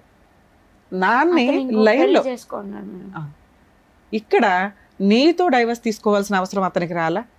అతను ఎక్కడున్నాడో నీకు తెలియదు, ప్రజెంట్ ఇంకో పెళ్లి చేసుకున్నాడు అనేది నీకు ఒక ఐడియా అయితే ఇంకో ఐడియా అయితే ఉంది. సో ఇప్పుడు ఆయన వద్దు అని అనుకుంటున్నాంగా మనకు వద్దు. ఏం చేద్దాం? మనకు ప్రజెంట్ ఉన్నది అప్పుల పంచాయతీ. ఇరికిచ్చేసింది నిన్ను. మీ ఆయన అప్పు తీసుకురమ్మంటే నువ్వు సంతకాలు పెట్టి తీసుకొచ్చావు. మీ ఆయన మీద కేసు వేయరు, సిగ్నేచర్లు పెట్టింది నువ్వే కదా, నీ మీద వేస్తారు. బెయిల్ లేకుండా కేసు పెడతారండి మేడం. నీ మీద నేనున్నా, నువ్వేం చేయాలో చెప్పు. బిడ్డ దిక్కులేనాడు అయిపోతాడు మేడం. నాన్న నువ్వు అంతకంటే ఎక్కువ ప్రాపర్టీ ఇచ్చేసావు నాన్న. ఇంకో 4 ఉన్నారు అప్పులోళ్ళు. నువ్వు ఒక లాయర్ని పెట్టుకోగలవా? మీ ఊర్లో నేను ఇక్కడ నుంచి రాలేను కదా. నువ్వు ఇక్కడ నన్ను వచ్చి అడిగింది ఏంటి? నా అప్పులు తీర్చండి. సమస్యలు ఉన్నాయి మేడం, 2 మీ వల్ల తీర్తాయి. ఒకటి, మా అత్త వాళ్ళ ఊళ్ళో పెద్ద మనుషులు, లాయర్లు వీళ్ళందరూ ఒక మాట మీద అందరినీ డబ్బులతో కొనేసినారు మేడం. ఎవరు డబ్బులతో కొనలా. ఎందుకంటే నీ అమాయకత్వం, నువ్వు మాట్లాడే విధానం నీకు ఎవరు సపోర్ట్ చేయరు. నేనే చేశాను మా చెల్లెలు నుంచి పెళ్లి అని చెప్పి నన్ను చాలా మెంటల్ గా కుంగదీసేస్తున్నారు మేడం. ఓకే, అది వదిలేసేనా? రెండోది వచ్చేసి, నువ్వు మా మీద కేసు పెట్టినా మాకు భయసనంగా ఉండదు, నువ్వు ఏడన్నా చచ్చిపో, నాకు బిడ్డని ఇచ్చేసి అని మాట్లాడుతున్నారు మేడం. నేను అందుకే ఫస్ట్ నిన్ను రిక్వెస్ట్ చేసింది, నువ్వు ఫస్ట్ ట్రీట్మెంట్కి వెళ్ళు అని. నువ్వు చెప్తున్న ఈ 2 నిజాలు కాదు. ఎందుకు అంటే నువ్వు మాట్లాడితే జనాలు అలాగే ఉంటారు. మా అంత ఓపిక అందరికీ ఉండదు కదా నాన్న. నిన్ను నీ బ్రెయిన్లో నుంచి అవతలకు వెళ్ళి అండర్స్టాండ్ చేసుకునేంత ఓపిక అందరికీ, అంత తెలివితేటలు ఉండవు. అందరూ నార్మల్ పర్సన్గానే ఉంటాంగా. ఎవరైనా హెల్ప్ చేయడానికి అంతంత మాత్రం ఈ రోజుల్లో. అర్థమవుతుందా? ఇప్పుడు నీకున్నవి 2 ఆప్షన్స్. ఒకటి, నీ అప్పులు తీర్చాలి, నీ మీద ఎవరో కేసు లేకూడదు, అంతేనా? నువ్వు ఒక్క లాయర్ని ఎవరినైనా పెట్టుకోగలవా? నేను ఫోన్లో మాట్లాడతాను. మీరే మాట్లాడండి మేడం, నాకు ఎవరు పలకడం. మీ ఊర్లో నాకు తెలియదు కదా నాన్న. మా ఊర్లో ఉన్నారు కానీ, నెమ్మలు అన్ని ఉన్నాయి కానీ వాళ్ళు. అమ్మా మీరు మీ ఊర్లో ఒక చిన్న అడ్వకేట్ని ఎవరినైనా పెట్టుకోగలరా? నేను ఫోన్లో మాట్లాడతాను వాళ్ళతో, ఏం కేసులు వేయాలి ఏంటి అని. ఈ ఎపిసోడు ఈ అమ్మాయికి మాత్రమే సంబంధించండి. మేము ఇప్పుడు నేను చెప్పే కేసులు నేను ఎవరికి ఎంటర్టైన్ చేయట్లేదు, ఎవరికి చెప్పట్లా. ఎందుకంటే ఆ అమ్మాయి సైకలాజికల్గా కొంత ప్రాబ్లంలో ఉంది. తనకు జరిగిన అన్యాయం భర్త అడ్డంగా వాడుకున్నాడు. 2, అబ్బాయి లైఫ్ అబ్బాయి చూసుకున్నాడు. కేసులు వేయటానికి తనకి తెలియట్లేదు, ఏ కేసులు వేసుకుంటే ఎలా అని. ఆ అమ్మాయికి ఉన్న అప్పులకి ప్రాపర్టీ ఆల్రెడీ కొట్టేశారు. ఎవరైతే ఉన్నారో అప్పులు ఇచ్చిన వాళ్ళు, అదే నాకు తెలిసి 1-2 తీసుకొని ఉంటారు. మిగతా వాళ్ళు అప్పులోళ్ళు ఇంకా ఉన్నారు. తీసుకోవాలి మేడం, పూర్తి ఆయకం పెట్టిన వాళ్ళ దగ్గర అట్లే ఉంది. అట్లా ఉంది నాన్న, కానీ ఆ ప్రాపర్టీ నీకు వెనక్కి రాదు. ఓకే, దాన్ని అలా ఉంచండి. ఒక అడ్వకేట్ నువ్వు పెట్టుకుంటే మీరు చేయొచ్చు. అంటే నీ పేరు మీద ప్రాపర్టీ లేదు కాబట్టి, పాస్బుక్లు లేవు కాబట్టి, నువ్వు ఇన్సాల్వెన్సీ పిటిషన్ అంటే ఐపీ పిటిషన్ వేసుకోవచ్చు. ఒక 5 దగ్గర నువ్వు అప్పులు తీసుకున్నారు కదా, 4 దగ్గర 5 దగ్గర 10 మంది దగ్గర, ఈ 10 మంది పేర్లు చెప్పి ఐపీ పిటిషన్ ఫైల్ చేస్తే, ఇందాక వాళ్ళు నిన్ను బెదిరించారు కదా, అరెస్ట్ వారెంట్ బెయిల్ రాకుండా నిన్ను లోపలేస్తాము అని, అలాంటి కేసు నీ మీద వేసి టచ్ చేసే రైట్స్ కూడా వాళ్ళకు ఉండవు. నువ్వు ఒక లాయర్ని పెట్టుకుంటే నేను వాళ్ళకి ఎక్స్ప్లెయిన్ చేస్తాను ఎలా వెయ్యాలి అని. ఓకే, ఫీజులు కూడా చాలా నామినల్గా ఉండేలాగానే మాట్లాడుకో. నేను సపోర్ట్ చేస్తాను కాబట్టి డ్రాఫ్ట్ కానీ ఏదైనా జస్ట్ వాళ్ళ పని వేయటం వరకే. నువ్వు నన్ను నమ్ముకొని ఇక్కడ దాకా వచ్చావుగా. అప్పు ఎక్కొట్టడం ఎట్లా? ఇక్కడ అప్పు ఎక్కొట్టడం కాదండి, తనని తాను రక్షించుకోవడం కోసం గవర్నమెంట్ లా అండ్ ఆర్డర్ ఇచ్చిన ఒక చట్టం అది. అందరూ ఎవరు పడితే వాళ్ళు ఐపీలు వేసి కొట్టేసి డబ్బులు జనాలను ముంచుదాం అనుకుంటే కోర్టు మూడో కన్నుతో చూస్తుంది, వాళ్ళకి ఎవరికి ఐపీ ఆర్డర్స్ రావు. ఈ అమ్మాయి కేసు సపరేట్, ఎందుకంటే ఆల్రెడీ ఉన్న ఆస్తి మొత్తం పోయింది, భర్త మోసం చేసి ప్రతి చోట అప్పులకి సంతకాలు పెట్టించారు. ఇలా ఈ అమ్మాయి పేరు మీద ఏ ప్రాపర్టీలు లేవు, చిల్లికి గవ్వలేదు. కాబట్టి ఇటువంటి అమ్మాయి ఐపీ వేసుకోవచ్చు. నిజంగా అప్పులు ఇచ్చిన వాళ్ళు ఎవరో కొంచెం మానవత్వంతో ఆలోచించుకొని వాళ్ళ హస్బెండ్ని పట్టుకోవడానికి చూడండి, అత్త మామ దొరుకుతారు కూడా. ఎందుకంటే ఈ అమ్మాయి అప్పు తీసుకొని ఏం చేసిందో మీ అందరికీ తెలుసు. మీ హస్బెండ్ వల్లే కదా, ఆయనకి పంపించిన వేషాలే కదా ఇవన్నీ. సో ఐపీ కేసు ఫైల్ చేస్తే అప్పులోళ్ళ నుంచి క్లియర్. ఇప్పుడు బుద్ధి చెప్పాల్సింది ఎవరికి? మీ ఆయన మంచోడో చెడ్డోడో నాకు అనవసరం, కానీ మీ పిల్లోడిని పోషించాల్సిన బాధ్యత మీ ఆయనకు ఉంది. ఓకే, పిల్లవాడి కోసం మెయింటెనెన్స్ కేసు నువ్వు విడిగా వేయకుండా డొమెస్టిక్ వైలెన్స్ కేసు అని ఒకటి వే. దాంట్లో నువ్వు మెయింటెనెన్స్ అడగొచ్చు, ఈ అప్పులు పంచాయితీ ఆయన తీర్చమని అడగొచ్చు. ఒకవేళ ఇవి వస్తే నువ్వు నిజాయితీగా అవతలకి డబ్బులు ఇద్దు కానీ. అలాగే నీ పొలానికి సంబంధించి రిటర్న్ ఇమ్మని అడగొచ్చు, నష్టపరిహారం అడగొచ్చు, 10 లక్షలు 20 లక్షలు, 12 తులాలు బంగారు నాది, నీ గోల్డ్ కూడా వెనక్కి అడగొచ్చు. నేను నిన్ను ఈ స్టేజ్ మీద రిక్వెస్ట్ చేసేది ఏంటంటే, నేను నీకు ఫ్రీగా డ్రాఫ్ట్ ఇస్తాను, నేను ఇక్కడ నుంచి రెడీ చేసి నీకు కేసులు ఇవ్వగలను, కానీ అక్కడ నువ్వు ఉండి వేయించుకోవాలి అంటే అక్కడ ఒక లాయర్ని కలు. ఐపీ కేసు డొమెస్టిక్ వైలెన్స్ లో పిల్లాడికి మెయింటెనెన్స్. మరి మా ఆయన ఇక్కడ లేడు కదా మేడం, ఎట్లాగా? నీ దగ్గర ఉన్న అడ్రస్ తోటే వాట్సాప్ ఈమెయిల్ కూడా లీగల్గా సమన్స్ సర్వ్ అవుతున్నట్లే లెక్క. అవి సర్వ్ అయితే మీ ఆయన మీద అరెస్ట్ వారెంట్ వస్తుంది, ఇమిగ్రేషన్లో మీ ఆయన్ని పట్టుకుంటారు. ఓకే, నువ్వు ఏది ఫస్ట్ ఏది అడిగావు? నాకు అప్పులు క్లియర్ 100% జరిగింది. మీ ఆయన మీద వేసే కేసు మీ అత్త వాళ్ళ సెటిల్మెంట్కి వచ్చేలాగా చేయగలుగుతాం. అతని మీద అరెస్ట్ వారెంట్ ఉంటే ఖచ్చితంగా అతను సెటిల్మెంట్కి వస్తాడు. వచ్చింది ఏదో ఫుల్ అండ్ ఫైనల్, కానీ పోరాటం అమ్మ. ప్రాబ్లం ఏంటంటే లీగాలిటీలో ఓపిక అవసరం. ఇక్కడ మీ ఆయన అందుబాటులో లేడు. 2, ఈ కేసు 2 నుంచి 3 సంవత్సరాల పైనే పడుతుంది. దీనికి నువ్వు ఓకే అంటే నేను చేయగలిగినంత హెల్ప్ చేస్తాను. 10 సంవత్సరాల నుంచి అసలు ఏం వేయలేదురా బాబు. ఈ కేసు 2018లో వేసావు, ఇది 100% పర్ఫెక్ట్ గానే చేశారు పోలీసులు నీకు. ఈ కేసు కూడా టైం పడుతుంది. కాకపోతే ఛార్జ్ షీట్, ఒక నిమిషం నాన్న, ఛార్జ్ షీట్ ఫైల్ అయ్యింది. ఈ కోర్ట్స్ యాప్ అని ఒకటి ఉంటుందండి, దయచేసి చాలా మందికి తెలియట్లేదు. అడ్వకేట్స్ చెప్తేనే డేట్ల గురించి వెరిఫై చేసుకుంటున్నారు. ప్రతి ఫోన్లోనూ కూడా ఈ కోర్ట్స్ యాప్, ఈ అంటే ఎలిఫెంట్, స్మాల్ లెటర్ ఈ కోర్ట్స్, కోర్ట్ అంటే కోర్టు, ఈ కోర్ట్స్ యాప్ డౌన్లోడ్ చేసుకొని మీ కేసులు state wise, district wise, court wise feed చేసుకుంటే రెగ్యులర్గా ఏం జరుగుతుందో మీకు అర్థమవుతుంది. మీ అడ్వకేట్స్ని అడగవసరం లేదు, మీ అడ్వకేట్లు కోర్టులకు వెళ్ళారా లేదా అని కూడా మీకు క్లియర్గా అక్కడ అర్థమైపోతుంది. అడ్వకేట్స్ నన్ను తిట్టుకోకండి మేడం. ఇట్లాంటి కేసులో తనకి అంటే మేబీ అందరికీ ఐపీలు రావు, ఈ అమ్మాయి కేసులో ఐపీ రావడానికి అవకాశం ఉంది. మనల్ని నమ్ముకొని వచ్చింది కాబట్టి సార్ చేసి హెల్ప్ సార్ చేస్తానన్నారు. లీగల్ సపోర్ట్ లో అప్పుల వాళ్ళకి మా మొగుడు పేరు, మా మొగుడు భాగము ఇంటి స్థలం ఉంది, భూమి ఎక్కడికి పోలేదు, ఏం చేసుకుంటారో చేసుకొని నీ మీదకి రాకుండా చూడమన్నావు. నువ్వు ప్రామిసరీ నోట్లు పెట్టారు, నువ్వు ప్రామిసరీ నోట్లు నీ దగ్గర నువ్వు నీ సంతకాలతో ఉన్నాయి. మీ ఆయన ఆస్తి నీ పేరు మీద లేదు, నీ పొలం నీ పేరు మీద లేదు, కానీ ఆయకంలో ఉంది మేడం. వీళ్ళ అమ్మేసి వాళ్ళ డబ్బులు వాళ్ళకి చెల్లి పెట్టేసి మిగతా డబ్బులు తెచ్చి మాకు బాకీ కట్టాలి. 4 ఎకరాలు అమ్ముకోవడానికి అవకాశం ఉందా? ఉంది మేడం. మరి అమ్మేసుకో. ఆమె ఆయకంలో పెట్టున్నామా, ఇవ్వడం లేదు మేడం. నేను అదే మాట్లాడిపించిన పెద్దవాళ్ళతో. బేరం రెడీగా ఉంటే నాతో మాట్లాడిచ్చిపోని, నేను మాట్లాడతా. నిజంగా బేరం ఉంటే అప్పు వాళ్ళు, ఇప్పుడు బ్యాంకులో అందరికీ అప్పులు ఉంటాయి నాన్న. బ్యాంకులో ఉన్నప్పుడు అప్పు ఎవరైతే ఉంటుందో బ్యాంక్ వాళ్ళు చూసుకొని ఇట్లా ఇచ్చేస్తారు.